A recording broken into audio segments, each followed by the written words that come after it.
तो ये स्टूडेंट हम बात करते हैं अब सेक्शन जी का होमवर्क हमें डिस्कस करना था। बैलेंसिंग और रेडॉक्स रिएक्शन है। हमने last time ion electron method की बात की थी और हमने देखा था कि किस तरह से इसको यूज करते हैं। तो किसी भी रिएक्शन को बैलेंस करने के लिए पहला स्टेप जो होता है वो रिएक्शन को स्प्लिट करना होता है। आप उसको ऑक्सीडेशन हाफ और रिडक्शन हाफ में स्प्लिट कर सकते हैं। तो मैंने यहाँ पे पांचों सवाल जीवन के अंदर आपने देखा है कि आप स्प्लिट कर सकते हो इस तरीके से। अगर किसी को कोई दिक्कत है तो वो जो पर्सनल मैसेज करके डिस्कस कर सकता है। यहाँ पर मैं आपको एक हल्का हिंट दे रहा हूँ कि किस तरह से हम लोग यहाँ पर बैलेंस कर रहे हैं। तो पहला काम होगा स्प्लिट करना, सेकंड काम बैलेंस करना है। क्विकली आप बैलेंस कर सकते हैं, देखिए बहुत टाइम नहीं लगता है। अगर आप इसका प्रैक्टिस करें तो बहुत इजीली कर सकते हैं। 4 सल्फर है, 4 लगा दीजिए। 6 ऑक्सीजन है, 6H2 कर दीजिए। 12 और 8 20 हाइड्रोजन है, यहाँ पे 20H प्लस हो जाएगा। नेट चार्ज यहाँ पे 0 है, यहाँ पे 20 माइनस 2 18 है, तो प्लस 18 के करस्पॉन्डिंग यहाँ पे आप 18 इलेक्ट्रॉन ऐड कर सकते हैं। एल्यूमिनियम 3 प्लस में जा रहा है, बैलेंस करने के लिए 3 इलेक्ट्रॉन, दैट्स इट। अब आपको करना क्या है, इसको 6 मल्टीप्लाई कर ऐड करना है, हो जाएगा balance. Fe2 plus Fe3 plus में जा रहा है, 1 इलेक्ट्रॉन ऐड कर दीजिए, ये बैलेंस हो गया। डाइक्रोमेट क्रोमियम 3 प्लस में आ रहा है, पहला स्टेप क्रोमियम को बैलेंस करना है, सेकंड स्टेप ऑक्सीजन को बैलेंस करना है, थर्ड स्टेप हाइड्रोजन को बैलेंस करना है, और फोर्थ स्टेप चार्ज को। यहाँ पे नेट चार्ज प्लस 6 था, यहाँ पे net charge 14 minus 12, 14 minus 2 plus 12 आएगा, 6 12 क्या करेंगे, 6 इलेक्ट्रॉन ऐड कर देंगे। ऐसा नहीं कि मुझे रटा हुआ है, ये कई बार बहुत इजी वे में हो सकता है, बस वैसे आपको प्रैक्टिस करना है। तो अगर आप प्रैक्टिस करेंगे तो बहुत इजी वे में इसको आप कर सकते हैं। अब इसको आपको 6 इलेक्ट्रॉन से या 6 से मल्टीप्लाई करना है और ऐड करना है, दैट्स इट, आपका रिएक्शन बैलेंस हो जाएगा। थर्ड के अंदर IO4 minus plus I minus giving I2, तो I4 माइनस भी I2 में कन्वर्ट हो रहा है और I माइनस भी आपका I2 में ही कन्वर्ट हो रहा है, राइट। ध्यान रखना RHS में एक प्रोडक्ट है, इसका मतलब ये नहीं कि कंफ्यूज हो। I4 माइनस भी I2 में कन्वर्ट होगा और I माइनस भी आपका I2 में कन्वर्ट होगा। बैलेंस कैसे करेंगे, आयोडीन बैलेंस कर सकते हैं ऐसे, ऑक्सीजन बैलेंस करने के लिए 8H2O, हाइड्रोजन बैलेंस करने के लिए आप यहाँ पर 16H प्लस ला सकते हैं।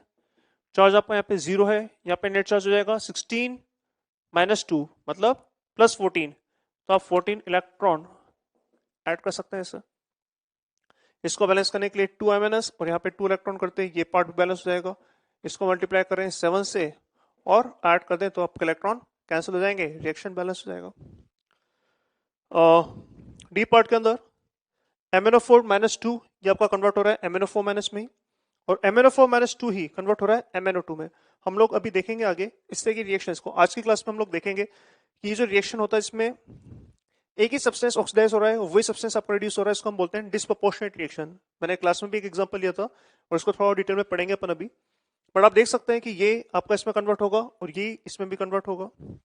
बैलेंस करना आसान है, इसको बैलेंस करना सबसे आसान है। मैग्नीज बैलेंस है, ऑक्सीजन बैलेंस है, सिर्फ चार्ज बैलेंस करना है, एक इलेक्ट्रॉन ऐड कर दो, चार्ज बैलेंस हो गया।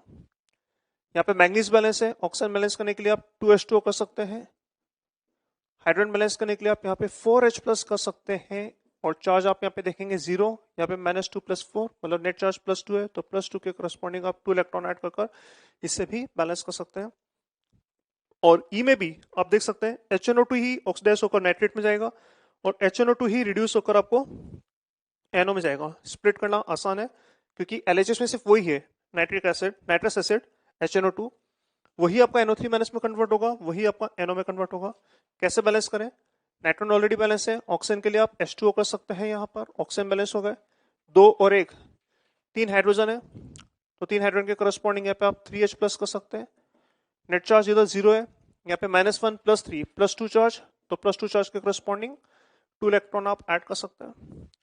सिमिलरली नीचे ऑक्सीजन बैलेंस करने के लिए आप यहाँ पे H2O कर सकते हैं, ऑक्सीजन बैलेंस हो गया, हाइड्रोजन 1 हाइड्रोजन 2, तो यहाँ पे 1 है, वहां पे 2 है, तो यहाँ पे आप 1H प्लस लेके आएंगे और साथ में एक इलेक्ट्रॉन भी लेके आएंगे और आप ऐड कर देंगे। तो ये था आपका सेक्शन G1। G2 के काफी सारे एग्जांपल्स मैं क्लास में ऐसा इलस्ट्रेशन ले चुका हूँ। बी वाला पार्ट मैंने इलस्ट्रेशन लिया है, डी वाला पार्ट मैंने इलस्ट्रेशन लिया है, बाकी भी आप कर सकते हैं। करने का जो तरीका है वो वैसे ही होगा, आपको एसिडिक मीडियम मान के बैलेंस करना होता है और फिर जितने H प्लस आ रहे हैं उतने OH माइनस दोनों तरफ आपको ऐड करने होते हैं। तो आई थिंक से कर सकते हैं, और आपको कोई दिक्कत है तो आप डिस्कस कर सकते हैं अलग से मुझसे। पार्ट 2 भी वही है, सेक्शन जी बैलेंसिंग देख लेते हैं अपन। HI प्लस नाइट्रिक एसिड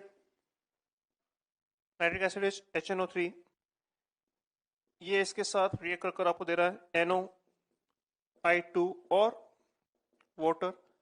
जैसा मैंने डिस्कस किया था कि वाटर और H+ आयन इनको आप रिमूव कर सकते हैं क्योंकि इनका ना ऑक्सीडेशन होता है ना रिडक्शन होता है। तो अगेन स्प्लिट कर सकते हैं अपन, HNO3 आपका कन्वर्ट हो जाएगा NO में और HI आपका कन्वर्ट हो जाएगा आपका I2 में। इंडिविजुअली इनको बैलेंस करके आप कर सकते हैं। क्लियर अगर देखें अपन तो यहाँ पे 3 ऑक्सीजन, यहाँ पे 1 ऑक्सीजन, तो यहाँ पे आप 2H2O आ जाएगा। केयरफुली बैलेंस करना है, यहाँ पे बस सिली मिस्टेक्स अवॉइड करनी है। यहाँ पे 4 हाइड्रोजन 1 हाइड्रोजन, तो यहाँ पे 3 H+ आ जाएंगे, साथ में आपके पास 3 इलेक्ट्रॉन आ जाएंगे। HI 2 करते हुए आयोडीन बैलेंस हो जाएगा, 2H+ करते हुए हाइड्रोजन बैलेंस हो जाएगा प्लस 2 इलेक्ट्रॉन ऐड कर देंगे। इसको 2 से मल्टीप्लाई करना है, इसको 3 से मल्टीप्लाई करना है, ऐड कर देंगे, आपको बैलेंस रिएक्शन मिल जाएगा, काम चल जाएगा। G1 था ये। G2 में क्लास में ले चुका हूँ एज इलस्ट्रेशन, G5 भी मैं क्लास में ले चुका हूँ एज इलस्ट्रेशन, और G3 और G4 अगर डिस्कस करें तो अगर थर्ड प्रॉब्लम की बात करें अपन, थर्ड प्रॉब्लम में अपने पास P4 नाइट्रिक एसिड के साथ रिएक्ट कर रहा है और कन्वर्ट हो रहा है किसके अंदर, फॉस्फोरिक एसिड में, H3PO4 में, साथ में मिल रहा है NO2 और पानी। अगेन पानी में हटा दूंगा, H+ आयन पानी आप हटा सकते हैं क्योंकि ना ऑक्सीडेशन होता है, रिडक्शन होता है। तो कौन किस में कन्वर्ट हो रहा है, तो P4 आपका कन्वर्ट हो रहा है H3PO4 में और HNO3 आपका कन्वर्ट हो रहा है किसके अंदर, NO2 में। तो आप रिएक्शन बैलेंस कर सकते हैं कैसे, यहाँ पे 4 फॉस्फोरस है तो यहाँ पे 4 लगा दीजिए। फॉस्फोरस को बैलेंस करने के लिए आपके पास 16 ऑक्सीजन एटम हो जाएंगे, तो आप यहाँ पे 16 H2O यूज कर सकते हैं, सॉरी आप यहाँ पे 16 H2O यूज कर सकते हैं। हाइड्रोजन 32 है, यहाँ पे हाइड्रोजन 12 है, तो 32 एंड 12, तो यहाँ पे आपके 20 H+ आएंगे। चार्ज को बैलेंस करने के लिए आपके पास 20 इलेक्ट्रॉन्स आएंगे। सिमिलरली अगर नीचे देखें नाइट्रोजन बैलेंस है, ऑक्सीजन का बैलेंस करने के लिए आप एक H2O यूज कर सकते हैं। ऑक्सीजन आपका बैलेंस हो जाएगा 2 हाइड्रोजन 1 हाइड्रोजन, तो यहाँ पे 1 H+ आ जाएगा और चार्ज को बैलेंस करने के लिए 1 इलेक्ट्रॉन आ जाएगा। दैट्स इट, इतना ही करना है। इसको आप 20 से मल्टीप्लाई करेंगे, ऐड करेंगे, आपका फाइनल बैलेंस रिएक्शन हो जाएगा। एंड फोर्थ की अगर बात करें अपन, फोर्थ के अंदर X- XO3- के साथ कंबाइन कर रहा है एसिडिक मीडियम के अंदर और ये कन्वर्ट करके आपको दे रहा है X2 and H2। Again H2 और H+ में हटा रहा हूँ पहले, क्यों, क्योंकि ये ऐसे स्पीशीज है जिनका ना ऑक्सीडेशन होगा ना रिडक्शन होगा। क्लास में कई बार डिस्कस कर चुका हूँ, बता चुका हूँ। हाइड्रोजन दोनों तरफ +1 में है तो ना ऑक्सीडेशन हो रहा है ना रिडक्शन हो रहा है। ऑक्सीजन हर जगह -2 की स्टेट में है तो अगेन ना ऑक्सीडेशन होगा ना रिडक्शन होगा। तो स्प्लिट कैसे करेंगे, ये X- आपका X2 में कन्वर्ट हो रहा है और ये XO3- भी आपका X2 में ही कन्वर्ट होगा। तो स्प्लिट कर सकते हैं एज X- आपका कन्वर्ट होगा XO3- में और यही X- आपका कन्वर्ट होगा किसके अंदर, X2 में। बैलेंस करने के लिए ऊपर X बैलेंस है, 3 ऑक्सीजन की जगह 3 पानी आ जाएंगे, राइट। यहाँ पर हमारे पास 6 H+ आ जाएगा। चार्ज अगर केयरफुली बैलेंस करेंगे तो आप पाएंगे कि यहाँ पे 6 इलेक्ट्रॉन्स आएंगे। ध्यान से देखना क्योंकि यहाँ पे नेट चार्ज -1 था, यहाँ पे नेट चार्ज +5 था, तो 6 इलेक्ट्रॉन ऐड कर आप चार्ज बैलेंस कर सकते हैं। नीचे वाले केस में 2X- giving X2, X balance हो चुका है, 2 इलेक्ट्रॉन ऐड करके। एक सेकेंड ना, कुछ गड़बड़ है, एक सेकेंड इसके अंदर।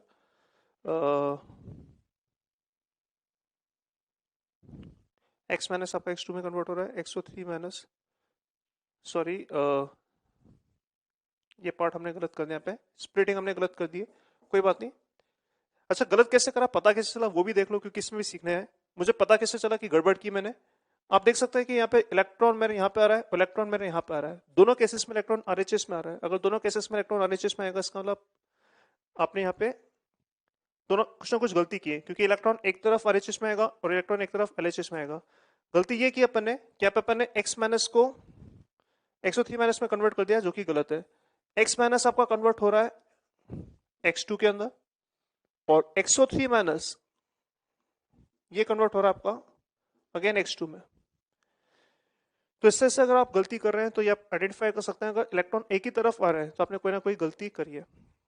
अगर आप ऊपर रिएक्शन को बैलेंस करें 2X- आपका यहाँ पे जाएगा, यहाँ पे 2 इलेक्ट्रॉन आ जाएगा। नीचे वाले केस में यहाँ पे 2 लिखते ही एक्स बैलेंस हो जाएगा, फिर आपको यहाँ पर 6 हाइड्रोजन की जगह, सॉरी 6 ऑक्सीजन की जगह 6s2 हो जाएगा, और 12 हाइड्रोजन को बैलेंस करने के लिए अपने पास 12H प्लस हो जाएगा। चार्ज अगर केयरफुली बैलेंस करेंगे तो पाएंगे कि यहाँ पे 10 इलेक्ट्रॉन्स हो जाएंगे।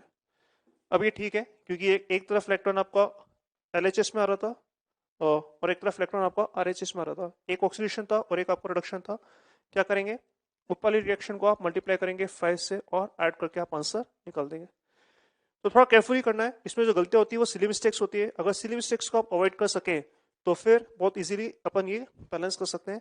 आज की क्लास में आपको एक अल्टरनेटिव मेथड बताऊंगा रिएक्शन को बैलेंस करने का, बट उसके बावजूद मैं प्रेफर करूंगा कि आप यही, मतलब मैं सजेस्ट करूंगा, रिकमेंड करूंगा कि आप यही मेथड यूज करें, क्योंकि ये काफी काम आता है और बहुत सारे टॉपिक्स ऐसे होंगे जहां पे हमें इसको यूज करने की जरूरत पड़ेगी। 17 प्रॉब्लम एक अच्छा सवाल है, देखिए क्या बोल रहा है। We need to determine mass percent of sulfuric acid in a solution which is prepared by dissolving 4 gram sulfur trioxide in 100 ml solution having 80% sulfuric acid. Means we have 100 ml sulfuric acid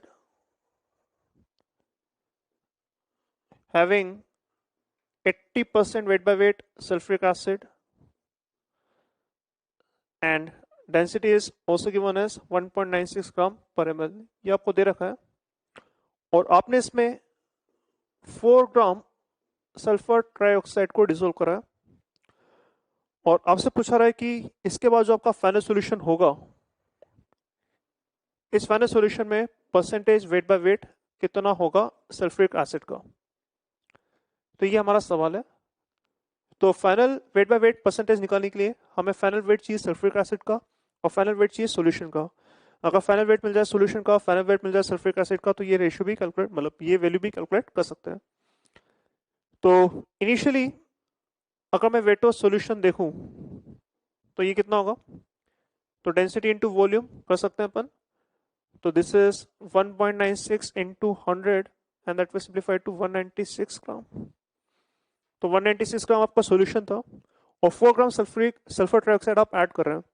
अगर 196 gram solution में 4 gram sulphur trioxide आप add करेंगे, 196 में अगर 4 gram add करेंगे तो definitely हम बोल सकते हैं कि इनिशियल टोटल वेट हो जाएगा 200 ग्राम।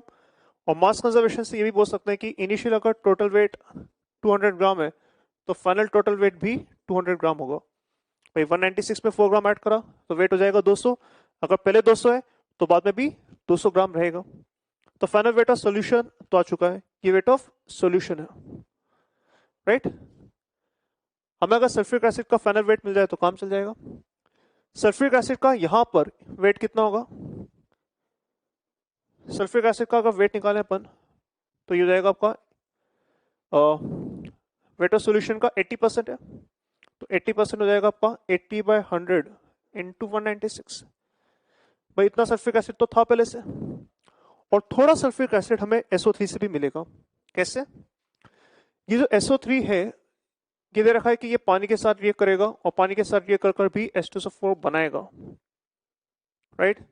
तो कुछ सल्फ्यूरिक एसिड ऑलरेडी था अपने पास और कुछ सल्फ्यूरिक एसिड आपको यहां से मिलेगा, और ये दोनों सल्फ्यूरिक एसिड को आप ऐड कर फाइनल सल्फ्यूरिक एसिड निकालेंगे तो बनेगा कितना।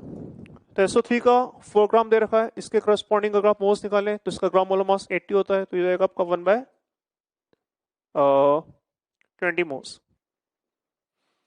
तो हम बोल सकते हैं कि भाई यहाँ पर 1/20 मोल्स हैं सल्फर ट्राइऑक्साइड के, और 1:1 के रेशियो के करस्पॉन्डिंग अगर इसके 1/20 मोल्स हैं तो इसके भी 1/20 मोल्स बनेंगे।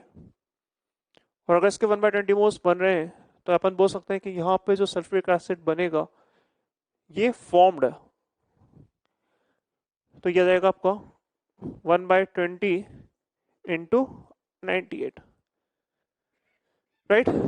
तो इतना सल्फ्यूरिक एसिड अपने पास इनिशियली था और इतना हमारा बना है। तो इन दोनों को ऐड कर आपको फाइनल वेट मिल जाएगा सल्फ्यूरिक एसिड का। ये क्या होगा, जो भाई पहले से था और जो आपने नया बनाया है। तो that will simplify to 196 into 80/100 plus 98/20, right. तो हमें सल्फ्यूरिक एसिड का फाइनल वेट मिल चुका है, हमें सॉल्यूशन का फाइनल वेट मिल चुका है, और हमसे पूछा रहा है कि परसेंटेज वेट बाय वेट कितना होगा। तो आई थिंक सो इजीली निकाल सकते हैं। नाउ हम बोल सकते हैं कि परसेंटेज वेट बाय वेट जो होगा this is weight of sulfuric acid finally upon weight of solution into 100. Simply value substitute करना है.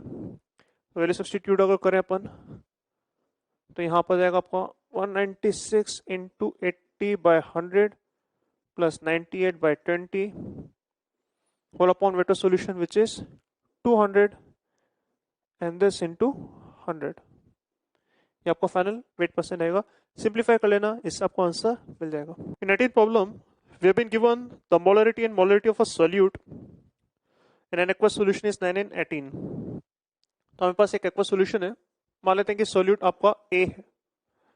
ये जो सॉल्यूट ए है इसका ग्राम मोलर मास या मोलर मास आपको दे रखा है 50 और आपको दे रखा है कि इसका जो मोलरिटी है ये है 9 मोलर और इसका जो मोलालिटी है ये आपको दे रखा है 18 और हमसे पूछा रहा है कि डेंसिटी ऑफ सॉल्यूशन कितना होगा. तो अगर हम लोग डेफिनेशन से करना चाहें तो बहुत आसानी से सवाल कर सकते हैं. सवाल डेफिनेशन से अगर सवाल करेंगे तो बहुत इजी वे में हो पाएगा. अगर फॉर्मूले लगाना सीखेंगे तो बहुत दिक्कत आएगा. तो मोलरिटी और मोलालिटी हमें दे रखा है और डेंसिटी ऑफ सॉल्यूशन पूछा रहा है, तो आप कहीं से भी स्टार्ट कर सकते हैं. हम लेट्स से मोलरिटी से स्टार्ट करते हैं. तो मोलरिटी जो आपको दे रखा है कि 9 मोलर है, इसका मतलब ये है कि अगर 1000 ml सॉल्यूशन होता तो 1000 ml सॉल्यूशन के करस्पॉन्डिंग आपके पास 9 मोल्स होते ए के, राइट. अब 9 मोल्स अगर ए के हैं, मान लेते हैं कि इसका डेंसिटी ऑफ सॉल्यूशन रो है, राइट. तो अगर 1000 ml सॉल्यूशन है और डेंसिटी आपका रो ग्राम पर ml है, तो यहां से मैं वेट ऑफ सॉल्यूशन निकाल सकता हूं. वेट ऑफ सॉल्यूशन हो जाएगा आपका 1000 into rho gram into rho इतना ग्राम और 9 मोल ए के करस्पॉन्डिंग में वेट ऑफ सोल्यूट भी निकाल सकता हूँ. ये हो जाएगा moles into gram molar mass और इसका ग्राम मोलर मास आपको ऑलरेडी दे रखा है 50. तो that will simplify to 9 into 50 that is 450 grams. ये ए का वेट आ चुका है, सोल्यूशन का वेट आ चुका है. एक्चुअली सोल्यूशन का वेट निकाल क्यों रहा हूँ, क्योंकि इसमें से जब ए का वेट घटाएंगे तो आपको वेट ऑफ सॉल्वेंट मिलेगा. वेट ऑफ सॉल्वेंट अगर मिल जाएगा तो मोलालिटी मिल जाएगा और मोलालिटी का वैल्यू हमें दे रखा है तो इससे इक्वेट किया जा सकता है. तो यहाँ पे अगर वेट ऑफ सोल्यूशन और वेट ऑफ ए पता है तो यहाँ से मैं वेट ऑफ सॉल्वेंट भी निकाल सकता हूँ. ये जाएगा आपका weight of solution minus weight of A. Solution का वेट है आपका 1000 रो, ए का वेट हो जाएगा आपका 450 ग्राम. तो this is weight of water और वेट ऑफ वाटर का मिल चुका है तो यहाँ पे अपन मोलालिटी भी निकाल सकते हैं. तो मोलालिटी हो जाएगा आपका moles upon weight of solvent in grams into 1000. अगर वैल्यू सब्स्टिट्यूट करें तो this is 9 upon 1000 rho minus 450 into 1000. This is molality and this is been given as 18. ये मोलालिटी आपको दे रखा है 18. तो इसको थोड़ा सिंप्लीफाई कर सकते हैं, देख सकते हैं कितना आएगा. ये जाएगा आपका 2 टाइम्स. इसको अगर उधर ले जाएं तो बोल सकते हैं कि 1000 दिस इज 2000 रो माइनस 900. तो यहाँ से डायरेक्टली बोला सकता है कि rho will be 1900 upon 2000 that is 19 by 20. ये इसको अपन लिख सकते हैं 9.5 by 10. तो सिंप्लीफाई होके आ जाएगा 0.95 ग्राम पर ml. ये इसका आंसर होना चाहिए. In 19th problem we have been asked what volume of 0.2 molar sulfuric acid should be mixed with 40 ml 0.1 molar NaOH such that the resulting solution has concentration of sulfuric acid as 6/55. क्या बोल रहा है एक बार लिख लेते हैं. तो हमारे पास सल्फ्यूरिक एसिड का एक सॉल्यूशन है विच इज 0.2 मोलर और इसका वॉल्यूम हमसे पूछा रहा है तो वॉल्यूम VML मान लेते हैं. और इसको मैं मिक्स कर रहा हूं किसके साथ, एक दूसरे सॉल्यूशन के साथ which is 40 ml 0.1 molar NaOH such that final solution has the concentration of H2SO4 6/55 molar, तो हमसे पूछा रहा है कि ये V कितना होगा। तो कितना वॉल्यूम सल्फ्यूरिक एसिड का हम लोग मिक्स करें इसके साथ ताकि फाइनल सॉल्यूशन में कंसंट्रेशन ऑफ सल्फ्यूरिक एसिड ये हो, ये सवाल है। तो ऑफ कोर्स जब इन दोनों को मिक्स करेंगे तो एसिड बेस रिएक्शन होगा। एसिड बेस रिएक्शन लिख सकते हैं अपन सबसे पहले। तो सल्फ्यूरिक एसिड NaOH के साथ रिएक्ट करेगा और रिएक्ट कर बनाएगा Na2SO4 along with H2O। अगर इसका वॉल्यूम VmL ले लेते हैं तो यहां से मैं मिलीमोल्स कैलकुलेट कर सकता हूँ volume in ml into molarity. तो मिलीमोल्स हो जाएंगे आपके 0.2V। तो भाई इसके मिलीमोल्स 0.2V है। ये T = 0 पर हम लोग मिलीमोल्स की बात कर रहे हैं। तो सल्फ्यूरिक एसिड के मिलीमोल्स 0.2V हो जाएंगे और NaOH के अगर मिलीमोल्स काउंट करें तो 14 × 0.1 दैट इज 4। तो NaOH के मिलीमोल्स हो जाएंगे 4। और सबसे इंटरेस्टिंग पॉइंट ये कि अगर दोनों के मोल्स दे रखे हैं तो हमें सबसे पहले आइडेंटिफाई करना होगा कि इन दोनों में से LR कौन है, लिमिटिंग रिएजेंट कौन होगा। सोच सकते हैं क्या होगा, सल्फ्यूरिक एसिड होगा या NaOH होगा। आपको ये जो इन्फॉर्मेशन दे रखा है इससे हम लोग प्रिडिक्ट कर सकते हैं कि इसमें कौन LR होगा। आप देख सकते हैं सल्फ्यूरिक एसिड फाइनली हमारे पास बचा हुआ है 6/55 मोलर। अगर सल्फ्यूरिक एसिड बचा हुआ है तो डेफिनेटली यही रिमेनिंग होगा, तो ये एक्सेस होगा। और अगर ये एक्सेस होगा तो डेफिनेटली NaOH आपका LR होगा। ये ध्यान रखना है अपने को, क्योंकि अगर सल्फ्यूरिक एसिड LR होता तो ये खत्म ही हो जाता और अगर खत्म होता तो इसकी कंसंट्रेशन कहाँ से आती। तो सल्फ्यूरिक एसिड की कंसंट्रेशन अगर गिवन है तो ये बचा हुआ है, ये बचा है इसका मतलब ये एक्सेस है, और अगर ये एक्सेस होगा तो ये आपका LR होगा, राइट। तो ये इंपॉर्टेंट पॉइंट था। अब आप देख सकते हैं कि जब इसके 2 मिलीमोल्स कंज्यूम होंगे तो सल्फ्यूरिक एसिड का 1 मिलीमोल कंज्यूम होगा। तो अगर इसके 4 मिलीमोल्स कंज्यूम होंगे तो सल्फ्यूरिक एसिड के 2 मिलीमोल्स कंज्यूम होंगे। ध्यान रखना ये मिलीमोल्स कंज्यूम्ड है। तो अगर इसके 4 मिलीमोल कंज्यूम होंगे तो इसके 2 मिलीमोल कंज्यूम हो जाएंगे। हमारे पास मिलीमोल्स थे कितने, 0.2V। इसका मतलब जो millimoles of sulphuric acid left होंगे, जो बच जाएंगे, वो कितने होंगे, इतने थे और इतने कंज्यूम हो गए, तो ये हो जाएंगे आपके 0.2V - 2, राइट। तो ये आपका मिलीमोल्स ऑफ सल्फ्यूरिक एसिड जो बचा है वो आ गया। और फाइनल वॉल्यूम अगर अपन देखें तो ये कितना आएगा, तो VmL और 40 ml आप मिक्स कर रहे हैं तो फाइनल वॉल्यूम जाएगा आपका 40 + VmL। तो आपको मिलीमोल्स मिल चुके हैं, फाइनल वॉल्यूम मिल चुका है। इस इंफॉर्मेशन से हम लोग फाइनल सॉल्यूशन में कंसंट्रेशन ऑफ फाइनल सॉल्यूशन के अंदर सल्फ्यूरिक एसिड का कंसंट्रेशन में निकाल सकते हैं directly as millimoles upon final volume in ml। तो मिलीमोल्स आपके 0.2V - 2, फाइनल वॉल्यूम आपका 40 + V, और ये नंबर आपको दे रखा है एज 6/55। तो इसको सॉल्व करके आप आंसर निकाल सकते हैं। देख सकते हैं वैसे कितना आएगा, अगर थोड़ा सॉल्व करें तो ये हो जाएगा आपका V/5 - 2 × 55, दिस इज 6 × 40 + V। ऊपर अगर सॉल्व करें यहाँ पे तो V/5 × 55 हो जाएगा आपका 11V - 110, दैट इज 240 + 6V। तो यहाँ पे अगर ले गए तो 5V हो जाएगा आपका एज 350, और अगर ऐसा है तो V हो जाएगा आपका 70 ml। तो 70 ml should be the final answer. Next is problem number 12। In this problem again ये क्लास में मैंने इलस्ट्रेशन लिया है, आप अपने नोट्स को रेफर कर सकते हैं, और फिर भी एक बार देखते हैं। What volume of water should be added to 50 ml nitric acid having density this and 63% by weight to have 1 molar solution? अगर डायग्रामेटिकली देखें अपने पास तो हमसे पूछा रहा है कि हमारे पास 50 ml नाइट्रिक एसिड है जिसका डेंसिटी आपको दे रखा है एज 1.5 ग्राम पर ml and it contains 63% weight by weight of nitric acid। और आपसे इसमें पूछा रहा है कि कितना ml पानी डालें। तो मान लेते हैं कि मैं VmL पानी इसमें ऐड कर रहा हूं ताकि आपको फाइनल जो सॉल्यूशन मिले और फाइनल सोल्यूशन मिले 1 मोलर। तो जो फाइनल सोल्यूशन होगा इसके अंदर नाइट्रिक एसिड की जो कंसंट्रेशन होगी, HNO3 की जो कंसंट्रेशन होगी, it has to be 1 molar. तो आपसे पूछा रहा है कि V कितना होगा। ऑफ कोर्स हम ये देख सकते हैं कि जो फाइनल वॉल्यूम होगा वो कितना होगा। तो अगर 50 ml है और VML आप ऐड करेंगे तो यहाँ पे आपका जो फाइनल वॉल्यूम होगा वो जाएगा 50 + VML। लॉजिक क्या है? लॉजिक ये है कि पानी ऐड करने से नाइट्रिक एसिड का अमाउंट चेंज नहीं होगा।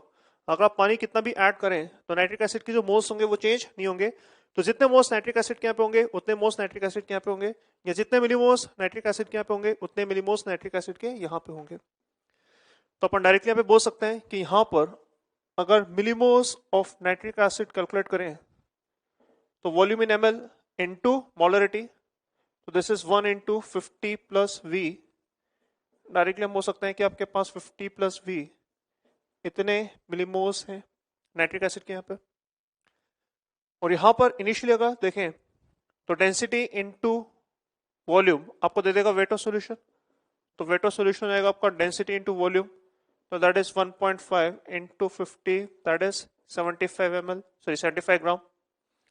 ये 75 ग्राम आपका सॉल्यूशन का वेट है। उसका 63% नाइट्रिक एसिड है, तो आपको जो नाइट्रिक एसिड होगा उसका वेट कितना आएगा, तो इसे 63/100 × 75, ये नाइट्रिक एसिड का वेट आ जाएगा। अगर इसका वेट आ चुका है तो आप इसके मोल्स निकाल सकते हैं। तो मोल्स ऑफ नाइट्रिक एसिड आ जाएंगे आपके 63 × 75/100। ये तो भाई आपका वेट है अपॉन इसका ग्राम मोलर मास विच इज 63, तो दैट इज 75/100 या 3/4। ये 3/4 आपके मोल्स जाएंगे। और अगर 3/4 मोल्स है तो हम बोल सकते हैं कि जो मिलीमोल्स होंगे नाइट्रिक एसिड के, जो इनिशियली मिलीमोल्स होंगे नाइट्रिक एसिड के, वो इंटू 1000 करके मिल जाएगा। तो अपन बोल सकते हैं 3/4 × 1000, दैट इज 750 मिलीमोल्स। तो पानी ऐड करने से 750 मिलीमोल्स तक, पानी ऐड करने से पहले HNO3 की मिलीमोल्स से 750, पानी ऐड करने के बाद भी उतने ही रहेंगे। तो ये जो फाइनल मिलीमोल्स हैं ये एक्चुअली उतने ही होंगे जितने पहले थे, विच इज 750 मिलीमोल्स। और अगर ऐसा है तो इक्वेट कर सकते हैं अपन, और इक्वेट कर मैं डायरेक्टली बोल सकता हूँ कि जो V आ जाएगा ये जाएगा आपका 700 ml। ये सॉल्यूशन का, ये सवाल का फाइनल आंसर होगा। प्रॉब्लम नंबर 13 की बात करें, ये एक सिंपल सवाल है। आपको सिंपली दे रखा है कि कितना पानी ऐड करें 16 ग्राम मिथेनॉल में। तो अपने पास मिथेनॉल है, मिथेनॉल का फॉर्मूला होता है CH3OH।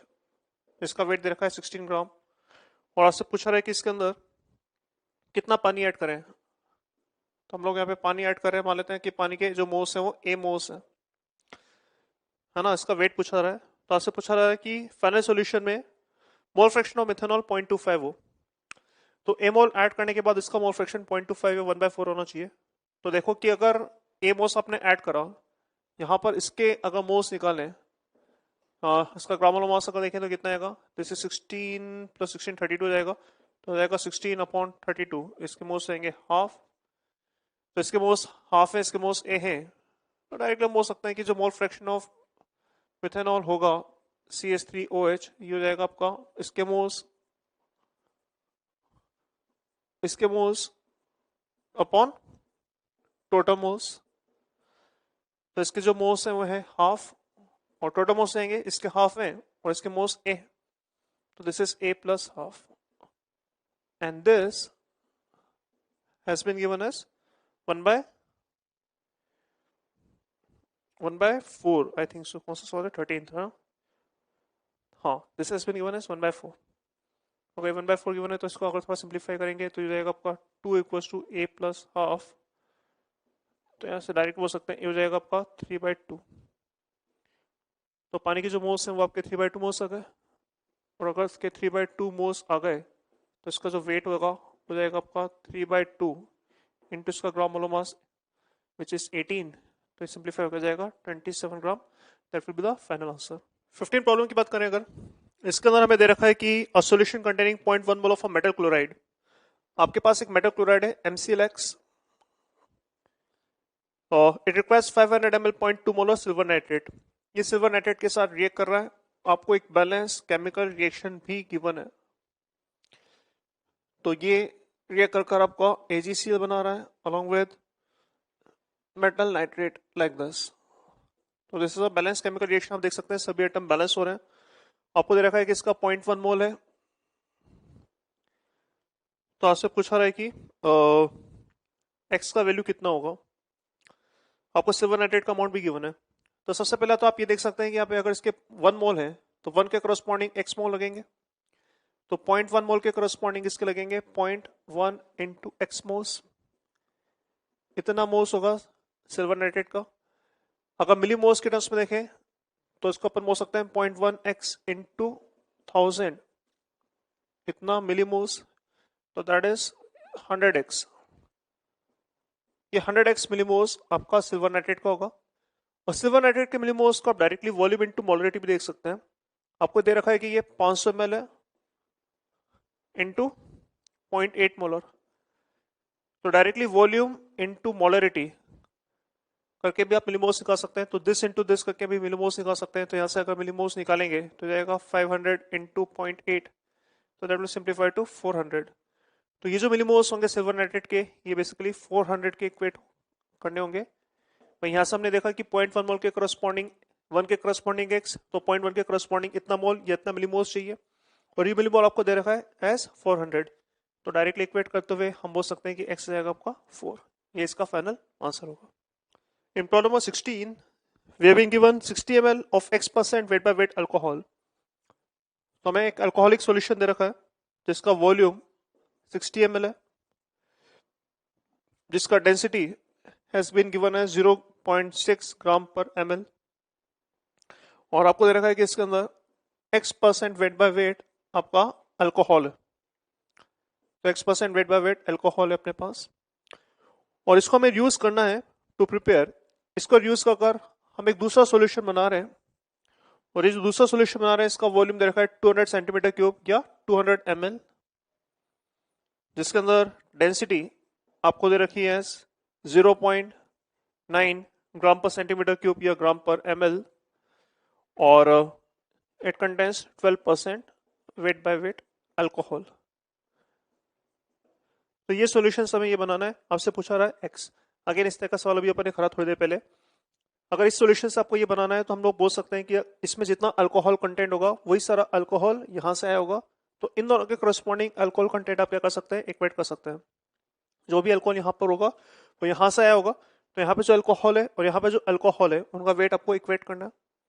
तो कैसे करेंगे, वॉल्यूम इंटू डेंसिटी से आप यहाँ का वेट ऑफ सॉल्यूशन निकाल सकते हैं। तो wait of solution will be volume into density, तो दैट इज 200 इंटू 0.9, तो दैट विल सिंप्लीफाई टू 180 ग्राम। और इसके अंदर 12% अगर अल्कोहल है तो यहाँ से अपन बोल सकते हैं कि जो वेट ऑफ अल्कोहल होगा ये जाएगा आपका 12/100 इंटू 180। ये आपका फाइनल वेट है अल्कोहल का। इनिशियल अगर देखें अपन तो यहाँ पर अगेन डेंसिटी इंटू वॉल्यूम कर वेट ऑफ सॉल्यूशन निकाल सकते हैं।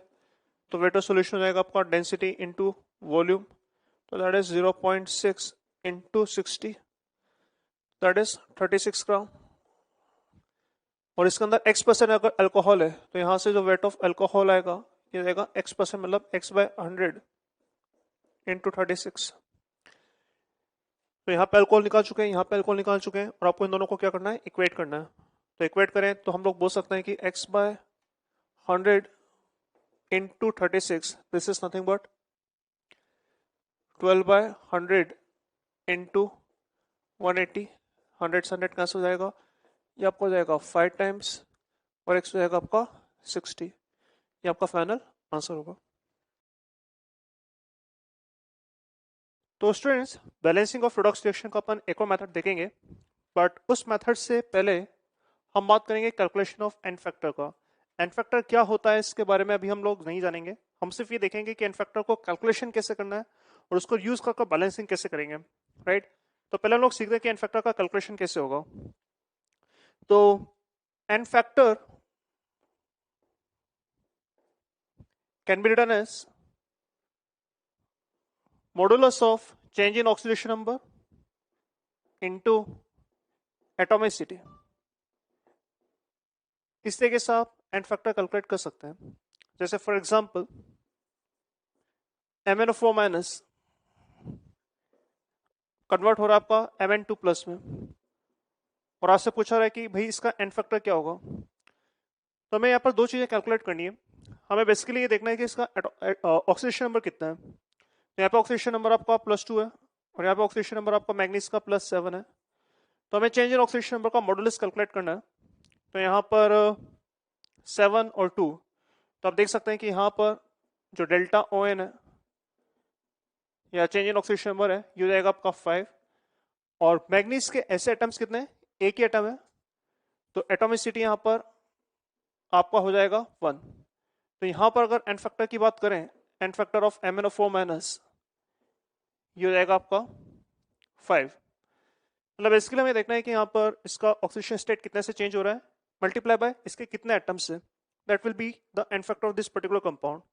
जैसे अगर मान लो मैं बात करता हूँ डाइक्रोमेट का विच इज Cr2O7-2 और लेट्स से ये कन्वर्ट हो रहा है क्रोमियम 3+ में।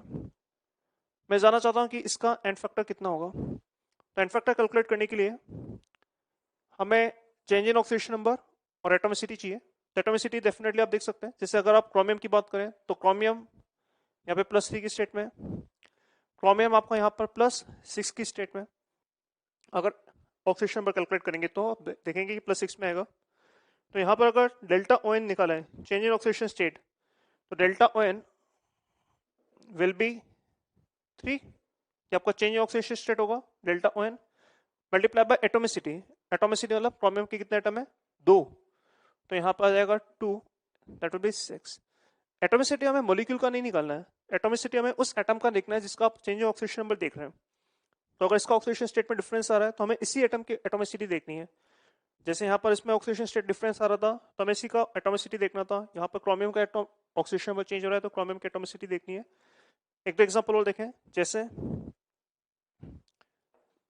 मान लीजिए I2 आपका कन्वर्ट हो रहा है आपका IO3- में और इसका एन फैक्टर मैं कैलकुलेट करना चाहता हूँ। तो एन फैक्टर कैलकुलेशन के लिए सबसे पहले मैं चेंज इन ऑक्सीडेशन नंबर निकालना होगा। I2 का ऑक्सीडेशन नंबर 0 होता है यहाँ पर एलिमेंटल स्टेट में। IO3- में अगर आप कैलकुलेट करेंगे तो आप पाएंगे कि ये +5 होता है। तो यहाँ पर डेल्टा ओ एन हो जाएगा आपका 5 और एन फैक्टर कितना आएगा? तो यहाँ पर एटोमिसिटी कितना है इसका? 2। तो change in oxidation state this is delta O N into atomicity. तो चेंज इन ऑक्सीडेशन स्टेट तो आपका 5 होगा और एटोमिसिटी आपका यहाँ पर 2 हो जाएगा। तो बेसिकली यहाँ पर आ जाएगा आपका 10। तो इस तरीके से एन फैक्टर हम लोग कैलकुलेट कर सकते हैं। पहले एन फैक्टर के कुछ और कैलकुलेशंस करते हैं और फिर हम देखते हैं कि इसको यूज कैसे करेंगे हम लोग बैलेंसिंग ऑफ रिडॉक्स रिएक्शन में। तो ये कुछ और एग्जांपल देखते हैं अपन। यहाँ पर आपको एन फैक्टर कैलकुलेट करना है। एन फैक्टर कैलकुलेट करना है आपको लेफ्ट हैंड स्पीशीज का, I- का, ऑक्सिलेट का, नाइट्राइट का, फेरस का एंड थायोसल्फेट का विच इज H2O3-2। तो अब इनके एन फैक्टर कैलकुलेट करके देखिए और फिर हम लोग वेरीफाई करते हैं कि आपने सही करा है। ध्यान रखना एन फैक्टर कैलकुलेशंस के लिए हमें चेंज इन ऑक्सीडेशन स्टेट निकालना होगा और उसको एटोमिसिटी से मल्टीप्लाई करना होगा। तो देखते हैं, यहाँ पर ऑक्सीडेशन स्टेट आपका 0 है, यहाँ पर -1 है, तो एन फैक्टर कितना आएगा? तो चेंज इन ऑक्सीडेशन स्टेट होगा आपका -1 से 0, मतलब डेल्टा ओ एन ये तो जाएगा आपका 1। आप देख सकते हैं -1 से 0, तो चेंज इन ऑक्सीडेशन स्टेट आपका 1 से होगा। मैग्नीट्यूड की बात करें अपन यहाँ पर और एटोमिसिटीज का ऑफ कोर्स 1 ही है, तो ये भी 1 हो जाएगा, तो दैट इज नथिंग बट 1। बात करें अगर अपन ऑक्सिलेट से CO2 में, तो यहाँ पर कार्बन का ऑक्सीडेशन स्टेट +4 होता है। यहाँ पे कार्बन का ऑक्सीडेशन स्टेट अगर आप निकालेंगे कैलकुलेट करेंगे तो ये +3 आएगा। एक्स वाला मेथड यूज कर सकते हैं जैसे हमने सीखा था कि आप यहाँ पर ऑक्सीडेशन स्टेट एक्स मान लें और नेट चार्ज को या नेट ऑक्सीडेशन स्टेट के सम को आप लिख सकते हैं -2। तो वहां से आप ऑक्सीडेशन स्टेट निकाल सकते हैं, इसका 3 आ जाएगा। तो 3 से ये 4 में जा रहा है, तो चेंज इन ऑक्सीडेशन स्टेट कितना होगा? 1। और कार्बन की हम बात करें और कार्बन का एटॉमिसिटी कितना है? 2। तो change in oxidation state is 1, atomicity is 2, तो ये जाएगा आपका again 2, right. NO2 minus giving NO3 minus. Nitrogen का ऑक्सीडेशन स्टेट अगर देखें यहाँ पे +5 आएगा, यहाँ पे अगर देखें तो +3 आएगा। तो चेंज इन ऑक्सीडेशन स्टेट कितना होगा? 2। नाइट्रोजन की atomicity 1, that will be again 2। Iron की बात करें अपन इस वाले केस में, एटॉमिसिटी ऑफ कोर्स 1 है, चेंज इन ऑक्सीडेशन स्टेट 2 से 3 अगर जा रहा है तो of course change in oxidation state आपका अगेन 1 का होगा। तो 1 × 1 that is again 1। H2O3 minus 2 giving sulphate. यहाँ पर आप सल्फर का ऑक्सीडेशन स्टेट निकालेंगे तो ये +6 आता है, यहाँ पर अगर आप निकालेंगे तो ये +2 आएगा। एवरेज ऑक्सीडेशन स्टेट निकाल कर देख लिएगा x मानकर। तो चेंज इन ऑक्सीडेशन स्टेट 2 से अगर 6 में जा रहा है तो चेंज इन ऑक्सीडेशन स्टेट होगा आपका 4, और आपको एटोमिसिटी से मल्टीप्लाई करना है। यहाँ पे सल्फर की एटोमिसिटी हमें देखनी होगी क्योंकि सल्फर का ऑक्सीडेशन स्टेट नंबर चेंज हो रहा है। तो यहाँ पे 2 सल्फर है तो इंटू 2, तो दैट विल गिव 8। तो इस तरीके से हम लोग यहाँ पर oxidation number calculate n factor calculate कर सकते हैं। आई थिंक सो आपको समझ में आ रहा होगा कि एन फैक्टर कैलकुलेशन कैसे करना है। आपको यहाँ पर चेंज इन ऑक्सीडेशन नंबर निकालना है और उसको मल्टीप्लाई करना है एटोमिसिटी से। आइए बात करते हैं कि इस एन फैक्टर को यूज कर रिएक्शंस को बैलेंस कैसे किया जाता है। तो आइए देखते हैं एन फैक्टर को यूज कर किससे से हम लोग रिएक्शन को बैलेंस करते हैं। फॉर एग्जांपल हमारे पास यहाँ पर एक रेडॉक्स रिएक्शन है जिसके अंदर डाइक्रोमेट फेरस को ऑक्सीडाइज कर रहा है फेरिक के अंदर और खुद कन्वर्ट हो रहा है क्रोमियम 3+ में। मैं इस रिएक्शन को बैलेंस करना चाहता हूँ। तो यहाँ पर हमें एक छोटा सा पॉइंट नोट करना है और वो ये कि ratio of N factors